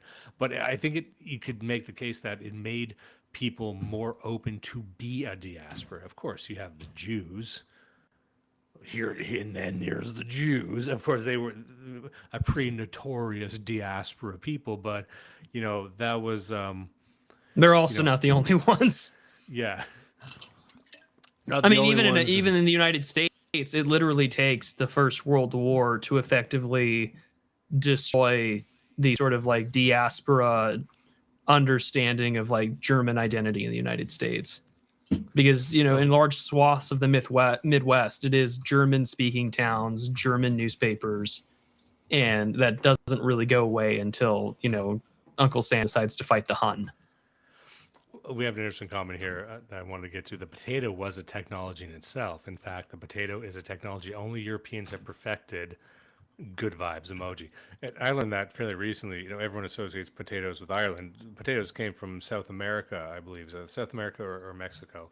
It just turned out that they grew phenomenally well in the Irish climate and the Irish soil, and better than they would have grown elsewhere. So, perhaps the potato was destined through divine, solemn providence to, take root in Ireland. And of course, through the same solemn providence, the Irish were punished for reasons that, maybe we'll never know. But it's not our job to, wait the decisions of God. God saw fit to punish the Irish. And you what they say? Yeah, I that's guess the way the so. cookie crumbles. That's the way the fry fries. You know what I say to that? I say, that's all she wrote. And it was murder. It was murder, she wrote. You know what I say to that? I say to the Irish, I say dunzo. Okay, so But there's a section on migration that I think is particularly important to maybe. I'm just going to read this section real quick. It's on page. Where is it? I just had it in front of me here. Yeah, so they're page 129, 148 on the PDF. So there did. This is about immigration itself, not just diasporas. So he writes, the settled societies of the 19th century assured themselves of their mobile origins, and new societies such as Australia arose out of mobility then and there. The immigration society so often talked about today is, in fact, one of the greatest innovations of the 19th century. And reading on here before I totally lose my spot. In the 19th century, with mobility as its cornerstone, migration has three closely related aspects: exodus and creation of the new community, the Mayflower motif; survival by means of further intakes of immigrants; and the expansive occupation of new spaces. The 19th century migrations represented three different time layers. They might be a sequel to completed processes in the early modern period, so they rest upon movements stretching back into the previous period, such as forced transfer of slaves, or they might involve a flow of forces that have newly appeared in the 19th century itself, with the transportation revolution and capitalist creation of employment opportunities. These flows do not always follow political chronology. 1914 was for many a key turning point, but even more decisive was the Great Depression in 1929. Sorry, and I think that's a particularly important thing, that again, like our conception of immigration or our conception of population transfer is again it's still very much rooted in the 19th century. Yeah, and so that's why it's very difficult to imagine correcting any single one of these social phenomena. Like, it's really everything all at once. We had a donation here. I just wanted to. We got a vague poster over here, but it says, we love vague posting. Where does the current exposure of Zionism end? I don't know if that's directed to us specifically or just a general question. I'm not sure. Well, I think you kind of just covered it when you discussed diaspora communities, because like they're belonging, and even Osterhammel says it, like in a physical or a perceived physical location.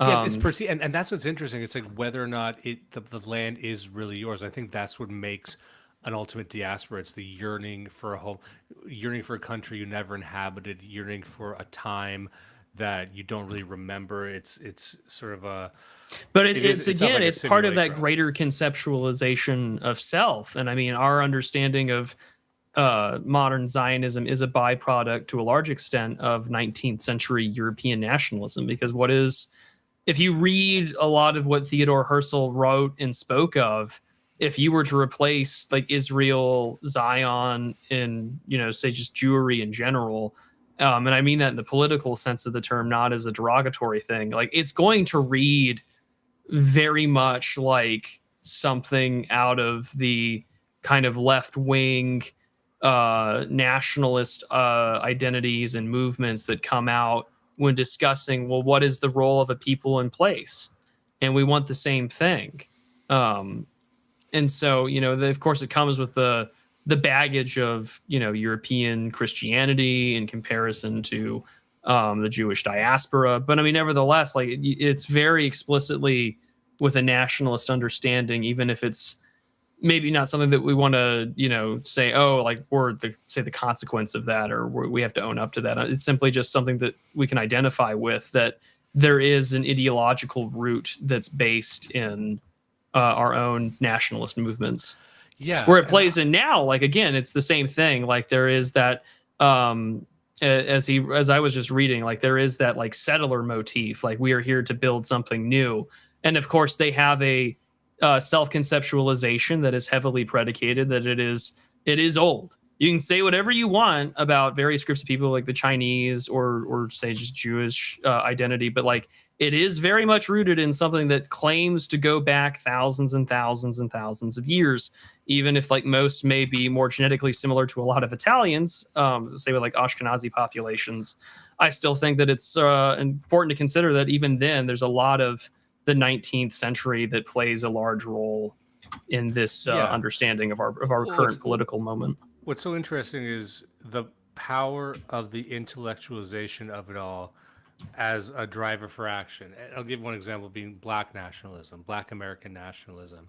So their blood and soil, because I really do think that's the center of all the sorts of nationalism. It's blood and soil, it's the ethnicity, it's the people, Yeah. and it's the land they inhabit. And with African That's my biggest disagreement with like Ernst Renan's like what is a nation is that he's just like, well, it's not so much the blood, it's the heroes you identify with, and it's like, yeah, but the heroes belong to a people. Yeah. And I think that I don't that's think sort you of can important. reduce it any more than that. Like you can build on top of that, but I'm like, it really just has to be the people and the land. Like you can't reduce it anymore. But with African Americans, let's say, Well, that's where you get the whole like sort of like the black like state in like parts of the global like of the U.S. South, right? Like, oh, we'll have something here in Dixie, like that's what it's going to be instead. It's not going to be and anything else. That's very conceptual too for them because their blood is already highly mongrelized by any measure. Like most African Americans are at least half white most of the time, and I think it's like a 25% European DNA is there. Like 25 to like there's a lot. Like, they're mostly light skinned. You compare like an American black to a Nigerian black or a real like they're dark as midnight over in Africa, and here you get like Sneeko. What the fuck is Sneeko? Right? There's more of Sneekos out there than there are Hannibal Burris's. But then the soil, well, they hate the soil. They actually don't like America. So their nationalistic movement is a very vaguely ill-defined definition of what the like DNA, the genetics of their people are. But then also they despise America. They don't.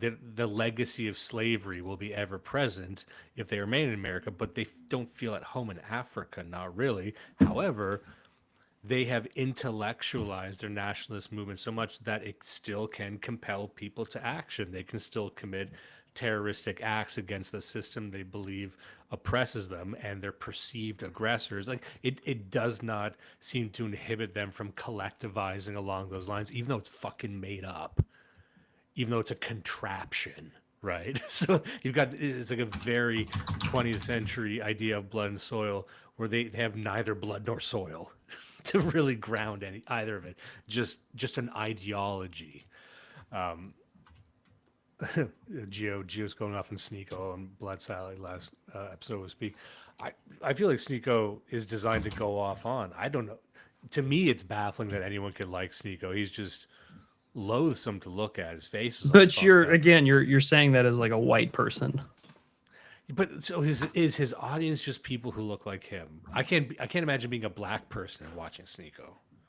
You know what I mean? Like I don't know. It raises an interesting question. We always ask this: who is this for? I don't know who Sneeko is for. We do. You and I spend more time asking the demo / market research question than I think anything else on this in our like professional / private group chats. It's just like, so who is this for? Like, I get who Andrew Tate is for. I don't particularly like Andrew Tate or Nick Fuentes or all these people, but like I understand your audience. I don't understand Sneeko's audience. I don't know what type of person watches that shit. And I'll see him interact with like a 14-year-old white skater kid. I'm like, there's nothing else on. You have a whole universe of people. You have so many whores. There's so many whores around you all the time right now, and you're watching this genetic lottery loser. Well, and again, this is partially of the generational divide, but also the just how non-white Gen Z is in America. So now I haven't heard that. That sounds like a digital archipelago take. I haven't heard that one before. What is that? What's the consensus on Gen Z? I'm old as shit, so it's dangerous for me to even approach this. I mean, like I've had conversations with a lot of like I guess you could say like Gen Z right wingers or people who are more aligned with like Nick on certain issues than say I would, maybe on like optics or whatever. And so I just think it really just boils down to that like there's just a lot of people that this is all they've been enculturated with. Like so for instance, like they doxed the guy who does all the like DHS kind of like fash wave edits that aren't fash wave, but are clearly inspired by that stuff. And he's 21, meaning he was born, in what, 2005, 2004. So a world and came of age, where this entire universe as we know it, we've taken for granted because that was our years of becoming politically, I guess, involved. And then it's like, well, for him, that's not the case at all. Like that's a big part of just the environment he grew up in was this kind of stuff. So I just think it has a lot to do with socialization and culturation, and also the fact that, like, depending on, your background, what you were raised with, you're going to have a much different understanding of the world than, say, myself or Geo or you. And so I just think that's what it boils down to, which makes a lot of the things even in this text particularly interesting, because this is at a time when the world as we know it is so thoroughly homogenous. There aren't vast diaspora populations in parts of the world unless it's under colonial authority, or it's, say, in the United States and it's immigration. And that's different because most of our immigration, of course, was primarily from European states. Of course, that has its own problems. And that's been at length discussed about. It's the whole reason why we had, the immigration restrictions in 1924 take place. It was sort of this winning political issue. So here, when we're talking about nationalism, it's also something that we have to keep in mind, that, like, the nationalism of the 19th century, and that still, haunts us to this day, is at a time when you can have class consciousness and the ramifications of the say, 19th or the Industrial Revolution, take a place. And you kind of see that echo in today's politics, like, and Andrew Yang, who is a joke for all intents and purposes. But the thing that he's really pointing out and making a big deal of is that there is an incoming sort of industrial revolution. And that revolution is really predicated on, like, automation. And what does that mean? That's going to change the immigration game. But it also means they're probably going to keep a lot of cheap labor, as we've seen even in the Trump era, overpaying and hiring people who are respective, like, actual natives to their respective territory and states. And so again, I think the politics of the 21st century is yet to really be written, as we said earlier, because we're still using 19th century frameworks for worlds and demography that hasn't fully come out of that world. And I think that's an interesting thing to consider when we look at, where are we going politically? And it's just like, well, there's going to be, information technology, let's say like the singularity, if we want to use a fun tech term, mixed with, like, the social technologies, i.e. the politics of the 19th century. And we're going to try really hard to forget about the 20th, despite the fact that we're literally held back by the 20th century from doing anything differently. Yeah. And I think that's a big part. And this book really helps you conceptualize how much of the 20th century is just the 19th century coming to a head. Yeah, and it is our obsession with these same definitions merely a consequence of us still inhabiting the 19th century, or maybe a more advanced version, but obsession with self and a focus on memory and data that makes transitory things persist. And we'll get into this right now. He talks about the move from the country to the urban areas, the movement away from an agrarian society, people flooding into the cities, which would have occurred then. And we still talk about this divide between the urbanite and the ruralite. And certainly there's something different. And certainly more of an American, I think, nowadays than anything else. Yeah, like how different are your lives really? And I'm not talking about in the mountains of Appalachia. That would be one extreme. Of course, there's extremes and there's hillbillies out there, of course. But your average rural, like, you go to a lot of these small towns and you're apt to see a cyber truck. Everyone's actually got the exact same smartphone and TV. They're all actually watching the same bullshit Netflix shows. They're both areas are probably wearing designer jeans of some form. Like, there's not really a huge difference between an urban white girl and a fucking country white girl. Not really. So, but we're in love with this sort of, just commoditized idea of like the feud. Like it might as well be Apple versus PC at this point. But we obsess about that because we have a memory, perhaps, or a culturally coded opposition to these things. But like we're just perpetuating it for the sake of it. We're not really investigating whether or not that division really or substantially exists. He goes on here. I like this part. He says, this is a subheading I've got called "The City and the Frontier." He spends a great amount of time talking about go for it. the periphery to empire and civilization. What is the frontier? And we won't get too deep into that right now, but I do find this interesting where he says, the modernization of urban infrastructure was a worldwide process which required political will and a high degree of administrative capability, money, and technologies, and also the agency of philanthropic institutions as well as profit-oriented private interests. There were temporal disparities, but the process was generally complete by the 1930s in the major metropolises. What the fuck am I saying? In China, for example, then a very poor country with a weak state, the sanitization and physical development of cities was not confined to the cosmopolitan showcase of Shanghai. After 1900, urban modernization was also found deep in the interior, far from any strong foreign influence, where upper classes at the provincial or municipal level often encouraged and accomplished projects out of nationalist motives. And got this section here. Let me just scroll down. He continues on. In the 19th century, the opposite extreme of city is no longer country, the realm of farming, but rather frontier, the moving boundary of resource development. It advances into spaces that are rarely as empty as the agents of expansion talk themselves and others into believing. For those who see the frontier approaching them, it is the spearhead of an invasion. It will leave little as it was before. People flow into the city and to the frontier. These are two great magnets for 19th century migration towards the cities. And a good example would be in Canada. So Canada was, at that time, a magnet for the French and also the British, and America is probably the same. Like you wouldn't call them a diaspora people, you'd call them colonists and settlers, but it's gravitating towards the most extreme frontier imaginable, which would be the fucking untamed terrain of North America, or towards the cities.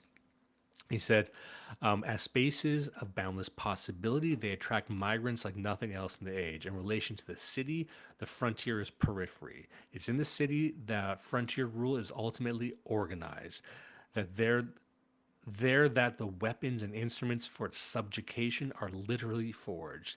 In 19th century Europe, especially outside Russia, colonial land grabs on a large scale became a rarity. It mainly took the form of settlement. And of course that era eventually ended. Now there are no more undiscovered countries. And I'd like, aside from, you made a comment earlier in the episode that of course we have mass migration, but I believe that the Western people, white people, Europeans, I think they feel locked in place more than ever before. Like, would it be safe to say that in no time in human history do the European peoples feel like they have nowhere else to go? Like, where can you flee to? You can only kind of bounce between the Anglosphere or within the continent. Yeah. Well, I think a lot of that has to do with our understanding of, say, like expat culture is vastly different than, say, being an expat's a lot different than like, oh, I'm a colonial administrator, which I think plays a role in our understanding of our politics, but also at the same time, like, we're the only countries that have, these ridiculous sort of like understandings of the border and border policy, because it's just like, well, Mexico or immigration laws than the United States does when it comes to like birthright citizenship and shit like that. And it's just like, they don't have a problem kicking you out. They don't have libtard immigration judges telling me that like, oh, I've got to, keep them in here, just give them a chance. They don't have that problem, it's ridiculous and it's insane. But also at the same time, like, never has the homeland, so to speak. Like, yes, the homeland has had problem, even in America, right? Like, yes, the homeland has had, waves of immigration that certainly questioned the understanding of like, what does it mean to be America? Because like, this is stuff that even people like Wilmot Robertson was writing about in the 1970s and 80s with like the disappearing majority, when he's talking specifically about like white Anglo-Saxon society in comparison to like, say, the waves of European immigration and the impact it has on, American society then. So I think that there's just a lot there to consider, that like we feel locked in because our ability to travel or to move and go somewhere has been so radically altered by the politics of our time, which has been a politics of basically self-erasure, and what Camus talks about is sort of just this like suicidal empathy. No, I agree completely. Sorry, I was just looking at my phone here. I got a weird text from someone. I think it's someone looking for drugs, and they got the wrong number. No. You ever do that where you get a text, and someone's like, "Hey man, what's up?" And it's like, "Hey, you." I'm looking to swing by and get some treats. I'm like, "Oh, that can't be anything good. None of this time of night." You're like, I don't think that's real. I don't think that's me. No, I don't have that problem. Unfortunately, I have a I because of some of the work I do a lot of campaign work on the side. I get like a lot of like, "Hi, Matthew, we're with the internal research group, and we really would love your opinion on taxes in the DFW area. Also, just give us a call. We'll throw $50 in if you want to talk about your opinion as a voter about Iran and Israel. Thanks, bye." It's literally that. And I'm just like, do I give them, like, I should just call and just give my most honest opinion and just maybe scare a hoe for like 45 minutes. Fucking hoes talking like their voice is being played on a keyboard. "Hi, my name is Rebecca. We are for dumb cunts for sodomy." Tell me more. Tell me more. I'm interested in what candidate you fielded this year. Sorry, yeah, no, but I mean that kind of stuff exists. Yeah. Oh no. Or Mr. Romano, is that you? We're getting into the weeds of the episode. Oh yeah. No, but like that's the sort of thing that I get. I don't get text messages where it's like, "Hey, we were wondering if you were like interested in offering your opinion on XYZ issue." And it's like, no, actually, I don't do that. Also, because I do political work on the side, I get a lot of campaign text messages. Like the primary season is always the fucking worst, because there's like a million candidates you're not going to ever vote for. And it's just like, "Well, we want your support in this election." And it's like, yeah, that sounds great, man. I'm not going to give it to you. The guy I'm voting for is my mutual on Twitter. So I'm not doing that. So we got one for Big Ben here. "The steam engine enabled us to metabolize hydrocarbons. Initially, it was awesome for gains, like an athlete producing carbs. Now we have civilizational diabesity." I'm liking these comments from Big Ben. These are good comments. And it's also crazy, too, in the same way that, like, how much of our, again, talk about the shadows or the like what we're haunted by. Like, the meme about how shitty British food is. It's like, how much of this is still predicated because of like war rationing, or like how much of our like, America is haunted by Mesoamerican corn demons. It's like, how much of the corn lobby and the corn oil and corn and soybean stuff, how much of this is still from like World War II and also like survivalist rationing stuff out of like the Cold War. It's just like how much of this, terrible diabetes causing nonsense is still kind of a byproduct of the Second World War, and turns out quite a bit. We're still subject to the reprehensible dietary habits of boomers. Yes, we have never exited. You like your Crisco kids? Intestinal tract. Boomers ate like. See, shit. now that would be a fun theory fiction. And it would easily be, it would easily be also an info hazard to your audience, because it's like, oh, I wrote a book about like the fact that like culturally speaking, like the entire world is still trapped in the like appetites of the boomers, and it's like, oh, that's really cool. What's it called? Boomervore. Why'd you call it that? Because it's really fun for my SEO. We're just getting so off track, but I do need to say that it's always funny when boomers will throw some shade on the millennials or Gen Z, and they don't update their script, so they just say avocado toast. Like no, it's rotisserie chickens now that are problematic.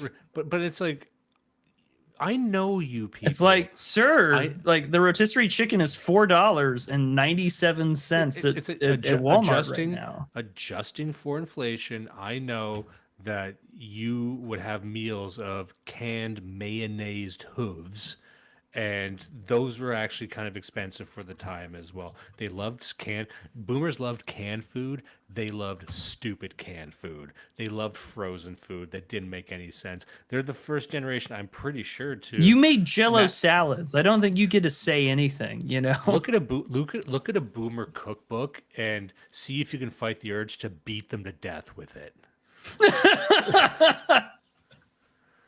like really, look what they're eating. Like, you've never seen canned tuna before. It's like, you can make microwave canned tuna cookbook. This is what real people bought. This is what like your great aunt was reading. Oh God, I hate these. I hate. Such a great time. I wanted to get to this one last part before we move on. Yeah, let's do that, please. I think this would be something you would like and would speak to your twisted soul, just like me. It was the birth of international relations, just as a concept, would have been in the 19th century. Oh yeah, I did enjoy that a lot. He says, the 19th century saw the birth of international relations as we know it today. In the 19th century, empires and nation states were the largest political units in which human beings led a common existence. By 1900, they were also the only ones with real weight in the world. Nearly everybody lived under the rule of one or the other. There was no sign yet of world government or a supranational regulatory institutions.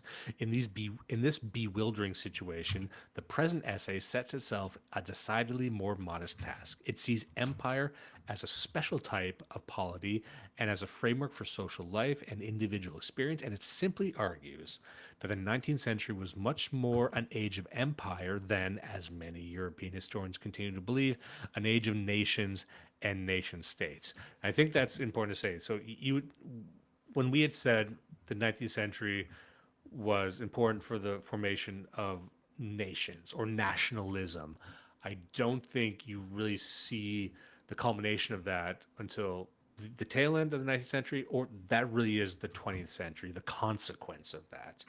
And who needs to talk about the 20th century right now? Everyone knows everything there's to say about that. But then throughout the 20th century, you start to see the emergence and the consequence of globalism and the convergence of globalism and nationalism into these supranational entities and these elite networks and whatnot. And he goes on here on page 413. And it's also important to consider, like, when you look at some of the like foundational books on international relations, such as, like Morgenthau's Politics Among the Nations, that like it is a lengthy European centered history that starts at starting at the 17th century, but really comes into full force with the 19th century. because so much of our understanding of international relations is just predicated on how we built the world out of the Napoleonic order. I mean, it's the same thing how Henry Kissinger saw it. He really sees that the history of international relations as like a globalized phenomenon is fundamentally in the wake of Metternich and sort of the creation of the Congress of Europe, and that system has been globalized and systematized to sort of express a understanding of politics that we still use today. Like the international rules-based system is so explicitly European, it hurts. Yeah. And I say that positively, even though it comes with, you know, a lot of the liberal baggage that we have today, because it's like, well, a lot of our sort of like, you know, globo homo things are predicated out of like progressive European ideals, but the people who are running it are now like Mark Carney instead of Madison Grant. And those are the consequences of our political moment. Yeah. Like I was saying with Nick Land, that reference earlier, we're discussing inevitabilities. Like you cannot look at the current, let's say, neoliberal order without looking at the previous liberal order and tying that directly to the Enlightenment, which ties directly to the scientific revolution and arguably goes back even further. But let's stop at the scientific revolution, which is the attempt to extract data and knowledge from the natural world, which is a very noble pursuit, and then find the universal truths within that. So it is the distinctly European drive to ascertain universal truths and then project that on the rest of the world. And I think the past couple centuries have been discovering the limitations of that, because we tried it every which fucking way. You've tried to apply the theories of liberalism to vast different types of people, and they just don't take. And so experiment over. Here's what you learn. You learn that you have not discovered a universal truth that is just applicable to all people who are created equal, who are just atomized individuals, blank slates driven by materialist pursuits. That's not how the world works. We must recede and reassess. And I kind of think that's what we're doing right now in so many terms. Well, But even the sort of global, I guess you could say globalist. I mean, I don't like that word because I think it's been memed to death. But like, even amongst like a lot of global, what you would call like globalist publications. So like, I remember even prior to COVID, there was a large degree of discussion about what would be called deglobalization, that we would be returning or retrenching into these sort of global spheres of influence, and that the world as we know it is going to sort of revert back to things that look a little more like the 19th century. And then, of course, COVID happened, and then we found out that like international supply chains and the things that we appreciate that we can take for granted, like Amazon or cheap oil, are still heavily predicated by geographical realities and nation states and interest groups that may not agree with you. And you know, those are things that take place. And so again, that's why like the Samuel Huntington's model too, of like almost the reverse. the clash of civilizations. Yeah, the idea that we are coalescing into even larger identity-based blocks. Sorry, I cut you off there. No, I mean, like, this is something that I think that you had groups. I mean, even I think you could argue Marco Rubio's speech at the Munich Security Conference kind of echoed that like America and Europe, while vastly different, are still very much related to one another in terms of a shared history, the Enlightenment, the culture, the languages, and the fact that they've shared so much together. You know, you can maybe disagree with that. You may not like his take for a variety of reasons, like fair enough. But also at the same time, like for Huntington, it was also like the clashes of, say, like the Muslim world as a broad term. That's not going away. You know, like we're not, you know, we're still going to fight wars with these people. We're still going to be dealing with the consequences of our, like, the war with the Barbary states and we're still dealing with the fact that America or like the Western world or Europe may not necessarily be as Christian as it used to be. And who knows, we might enter like a survive the Jai future, and it's just going to be like a very pagan Europe. Okay. But like then you have the question of, okay, what does that look like when we're still fighting the Mohammedans? Like that's still not going away, obviously. Yeah. So I need to address a couple of comments here.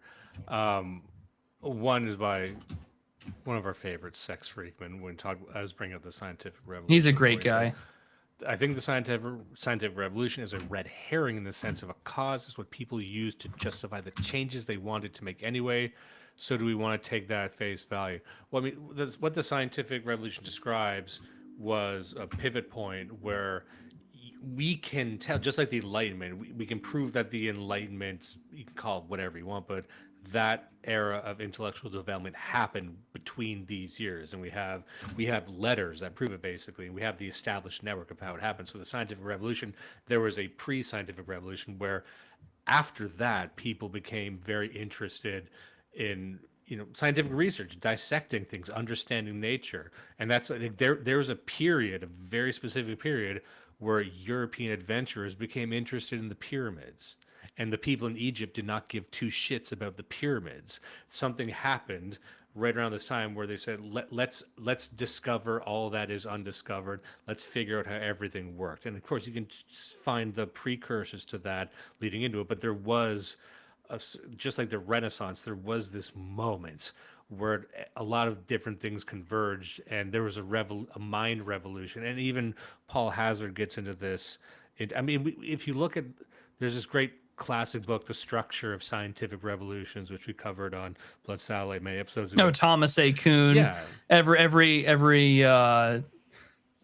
introduction into research class in college has to make you read that book. But it's like I don't think it's wrong. But he talks about like, here's what it is. No, I don't either. And because you can prove this happened because there's actually intense debate around these times. You have it's not just one person shows up with a bright idea. It's like there's like pre-Einstein and post-Einstein. Einstein was just one of many people working on the theory of relativity at the time, and they're sort of competing against each other. But we know when they started and when that reached its endpoint. Similarly, you can very, very distinctly bookend these sorts of things. So it's like it's not just a fiction they invented to cover up political motivations. It actually is a period in time where these things happened and they caused other things to happen. And so that's, I don't how much of that you can say is objective for today is a different story. Because I mean, like, there's a lot of gay science, no pun intended, that just is like, well, did you know that eating red meat and having the same diet as everyone else for the last like 1,000 years is bad? And I mean, like, that's obviously a fair point to address a response to, but I mean, we did radically change our understanding of how the world operated. I mean, read any, I want to say pre-scientific, let's say 1400s medical textbook, or discussions about, well, where is like the health or whatnot. Even in like Christian literature, you had people who would be considered physicians talk about the nature of like man and his soul, and they would relate it to health. St. Gregory of Nyssa is a really good example of this. And then he starts talking about like the spleen being this like really important thing in regards to just like like some things that we would describe as like autonomic functions, and you're like, wait a second, what? And also like the 19th century also radicalizes this too, because then we get the growth in both the Netherlands, England, France, and the United States, all fighting over ether, general anesthesia, the ability to procure bodies, and of course that's where you get the famous like Burke and Hare murders too in the early 19th century. And so like there's validity to, of course, these claims, because they do radically understand our perception and conception of the self, the world, and then also at the same time our ability to make sense of who we are and what does that mean for our society. And I think that it gets so often I think it's underappreciated that the world that we're in is still predicated on so many of these advances that caused great levels of, like, well, what does that really mean for us in our place in the world? Like, of course, like, quantum physics does that in the early 20th century, but even then, the understanding of like the human body certainly does it too for where we're at. And I think that that's something that we don't really consider, we take for granted sometimes, is just how massive the world as we know it changed in the perception of the self. Yeah, and like all these things are intermingled, and I guess that's what we're sort of deviating from the book here. But I mean, you can connect this book to books I'm sure we've covered in the past. Well, you can, and I mean, this is why the first like 300 pages are really interesting, because it's almost as if someone brought more literature, historiographic, primary source, as well as secondary source literature, and updated the first volume of Decline of the West, Form and Actuality, because this covers everything from numbers, time, calendar, religion, ethnicity, politics, nationalism, the identification as such into both pre-modern to the early modern period into the 19th century. And it's just like it's a really good companion piece in a lot of ways, which I greatly appreciate. Yeah, and so you really can go anywhere, and the book covers so much of what we have already talked about in other episodes. And so it's just like, you could spend hours on just like one or two sections and allow it to just, like we've been doing, let the conversation go anywhere. Yeah, it's like what we covered in Christianity and classical culture about, I keep using this term mind revolution, but I should find a different term for it, but it's sort of a increased awareness or a capacity to think more abstractly. And I'm not saying that it's just an unbroken chain of these things, so that I don't believe in the linearity of progress in any stretch.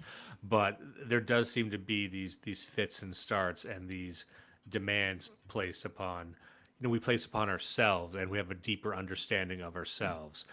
And there's this part here that I wanted to make sure I got to. I skipped over it before, but it sounds like we're kind of getting back to it now. It says, just to address the scientific revolution thing and how we can see, and as you were saying, the popularity of ether and things like that, and to demarcate when sort of a rising medical awareness is occurring.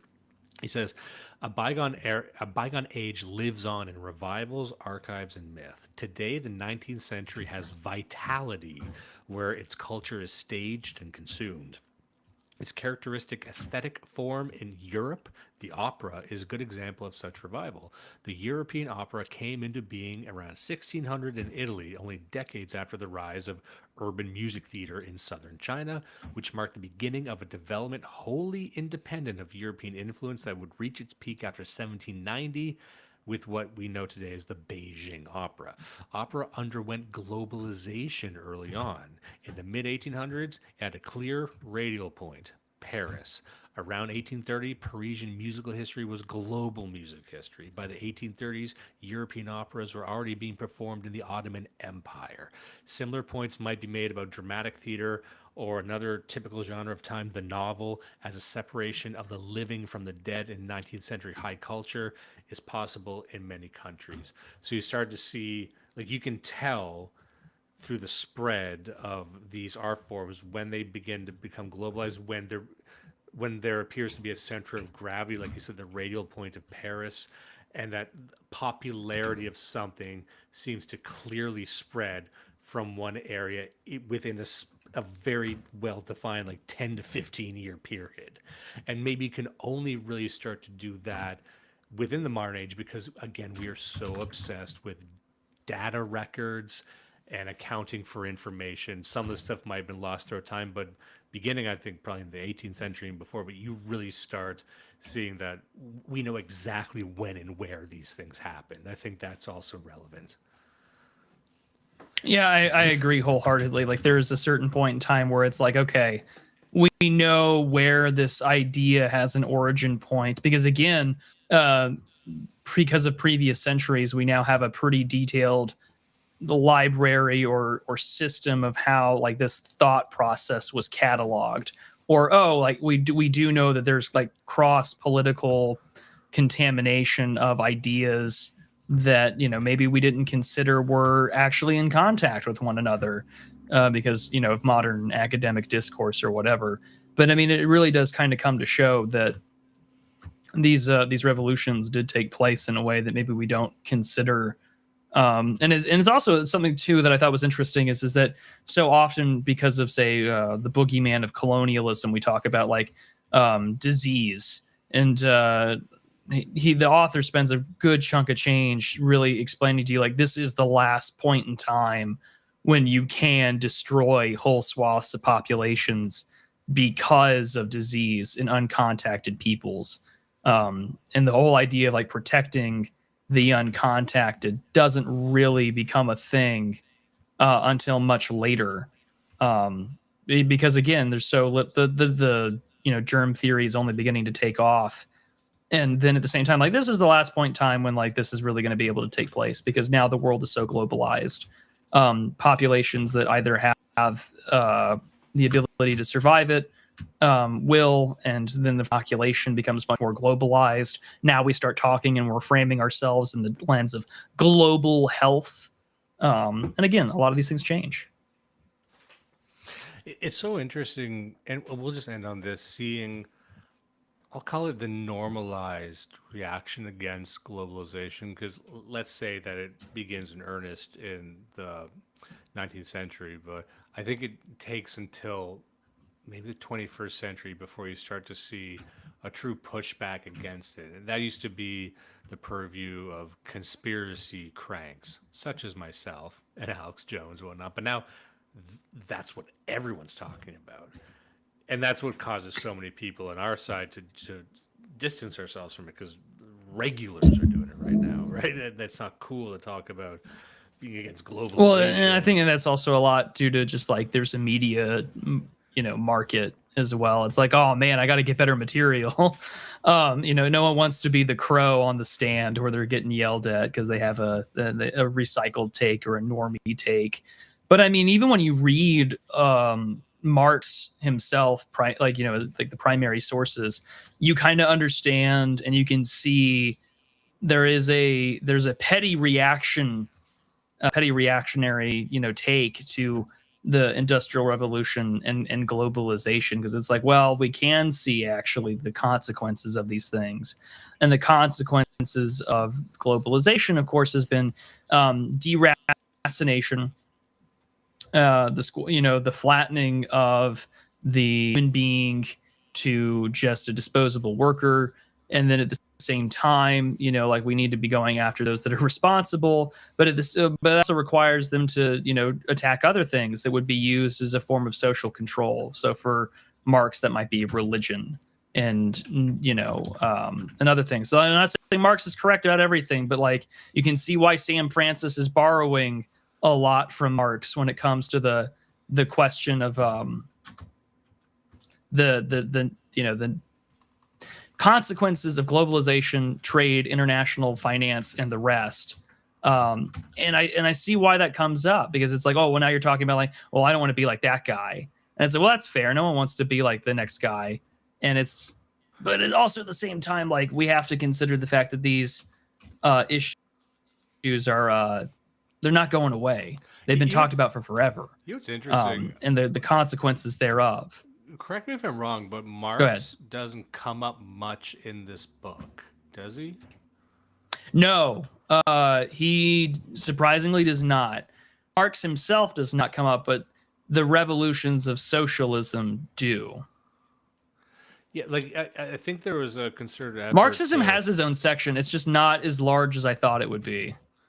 Yeah, there's and maybe some people will disagree with this, but there seemed to be an interest in separating emergent class antagonism from Marx himself, or rather, he was just describing something he was seeing, but he was not enlightening people with his discovery of it. So he was just kind of his solutions were what was more being discussed.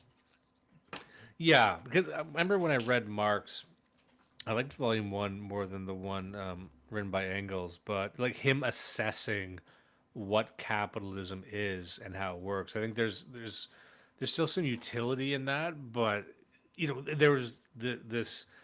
Not trying to use the word emergent. I keep using that this episode, but there's like an assessment of this economic function that might not have been clearly visible, and that was brought into sharp relief through automation. And so much of this is a consequence of the Industrial Revolution and automation, which would lend to the idea that it is technology as the driver of ideology, and an ideology that perhaps even brings some people would put economics at the top, as I said, but I'm tempted. I'm putting economics below technology. I'm tempted to put it below ideology as well, just because ideology could be, you might even say, an illogical driver of human interest that its consequences are felt economically. I don't know. I'm not convinced of that. I just said it to say it. Anyway, we need to get going soon. We've been talking. It's a thought to put out into the ether for sure. And I mean, it as true now as when it was just said. That's true. So true. In fact, it might be true now. It might be true tomorrow. It might be true forever. Now, you never know. That's the best part. Thoughts? I'm a sucker for books that are very, I think, meta in their commentary. And I think when you're talking about a history book, you have to be very realistic in how you're assessing history. And while, you may not agree with the author's politics, I think that what we have here is a pretty in-depth discussion about what does it mean to look at how the world has been radically altered by the 19th century. Because we still, as we said at the beginning of the text, and as the author himself makes very clear, we still live in the shadow of the 19th century. And our language, our institutions are fundamentally framed in that world. Yeah, even if we don't want to admit it, or even if we don't acknowledge it, it's just a world that we still live in. And it's been radically changed and altered due to our politics, our demographics of the world and its understanding. But also at the end of the day, like, we're in a position to now kind of begin to look back and make sense of that world. And with that, I think that that's particularly interesting. I don't want to tie it back to, I try not to tie everything back to work I've previously done, but the show really does build off of itself. We talked about conceptual history. It's like, the question is like, well, what the hell is the 19th century? And it's just like, well, we kind of get an answer now with that, with this book. We get an answer as to, well, what is the 19th century? What did that mean on a global scale and not just Europe? And I think that, this book so far has been a really good read. I'm on like page 700 something. We're going to finish it in part 2. We might do a part 3. We probably will, I'll be perfectly honest with you. But, in an interview I had a couple of years ago with Andrew McLuhan, I asked him about AI, and he's just like, we've barely comprehended the impact of the television. We're never going to be able to comprehend the impact on AI, not in my lifetime and not in yours.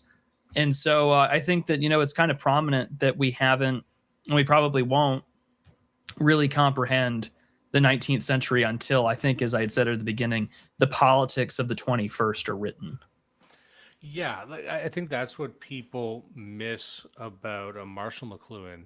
And I think this is why you should read him as a deeply reactionary person, because when he talks about Orientalization, and he refers specifically then also to like the way in which Western man's language, politics, and culture and religion will all change in the face of like this globalizing system through mass media and the digital age, there is a great degree of that being said with Lamentation. And that is a very reactionary way to look at the world. I think Marshall McLuhan, I think that should be considered. Was cursed because I think he got too popular, maybe not too fast, but certainly too popular, and too many people misquoted him or misunderstood him. You hear people talk about the global village, but it'll be the complete 180-degree inversion of how he meant it, or the medium is the message. I've heard absolute fucking pinheads trying to describe what that is, and like they get it wrong. They don't have the depth of the idea that he was trying to express. And when you get into technological, what he calls auto amputation and extended senses and things like that, it gets into some really trippy, interesting stuff, especially for the time. And he was engaging in public debates over this stuff as well. I think he was a great public speaker as well. I think he's an underappreciated thinker because he's a misunderstood thinker. There's too many fucking retards. And I think a lot of people were like, oh, when you read him, it's the sign of a midwit. No, it's not. Otherwise, he would be more widely understood. It's like when people fuck up Karl Popper. Yeah, I made a claim that is pretty incisive, but I said Marshall McLuhan is the philosopher that everyone thinks Nick Land is, but isn't really. And maybe we'll just leave it at that. We'll leave people. We'll be back at the. We're gonna be back. I think we agreed on April 20th to probably do a part 2. We might record a part 3 separately. I'm gonna be in Chicago at the end of April. I will be scouting out some places because Dimes and I would like to do You Even Read Live? Oh, yeah. And it'll be closer to the end of the year because we have a couple other events lined up throughout the year. I have one coming up in April. But I'm speaking at 2 different events this year besides Dyer Live.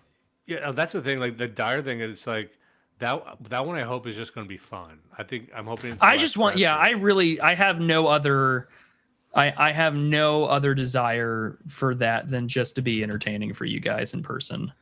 It'd be fun to meet Sex Freakman in person.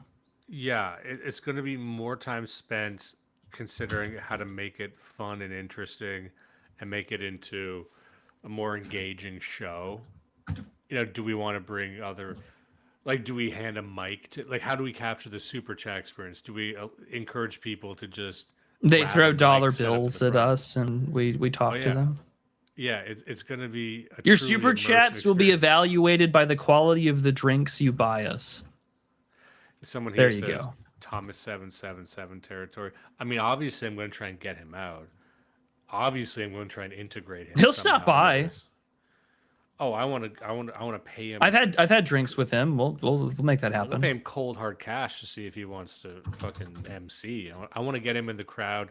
I want to get him fighting people. I want him to be cussing people. I don't know what I want. I want him setting off fireworks. There's gonna be something cool happening, and I'm gonna figure out what number it takes to get that to happen.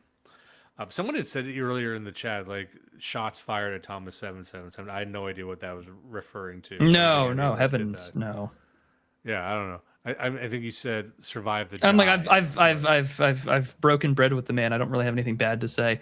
Although we did get a super chat earlier from Entropy. Charlie Mackey sends a very generous $25. He says, "Good evening, gentlemen. I hope you are both well." The same to you, Mr. Mackey. I hope that you're well. Keep in mind, none of us are admitting that we are well. We are just hoping that each other are well. Yeah, we just wish that for each other. It's just a bunch of guys wishing each other are well and then politely avoiding the question. And then politely bitching in group chats about how awful life is. Awful life is, and then every so often I'm like, it doesn't take a lot to get guys like us to switch it up and get happy. Like I had a good crust on my sandwich today. We're gonna make it. They'll pull the new coffee place by my office is actually really nice. I was like, Kanye West dropped a new album, and it's okay. All right, let's give it another day. Let's see what happens tomorrow. The guy who plays Severus Snape is black, which makes the adaptation all the more entertaining. I cannot imagine living in a world where I care about Harry Potter. You know what I mean? It's entertaining to me because it's just like we went from Alan Rickman to future, time cop who keeps pushing all these Korean people in front of a train. Well, because do not the original Harry Potter movies still hold up? Yeah. Just in terms of the acting, the CGI, everything. Because from what I saw, production stills from it. I it looks watched exactly the same. I watched Sam Raimi's Spider-Man, like the first one in the 2001. That has aged incredibly well for its effects. Like, yeah, you can tell we're CGI, but like Sam's using the darkness to his advantage, and it's just like, man, this is still really cheesy, but it's still really good. I was watching old movies recently. I watched Planes, Trains, and Automobiles, which I'd never seen before. And I saw The French Connection, which I'd also never seen before. I have been recently going through all of the Jimmy Stewart Hitchcock movies.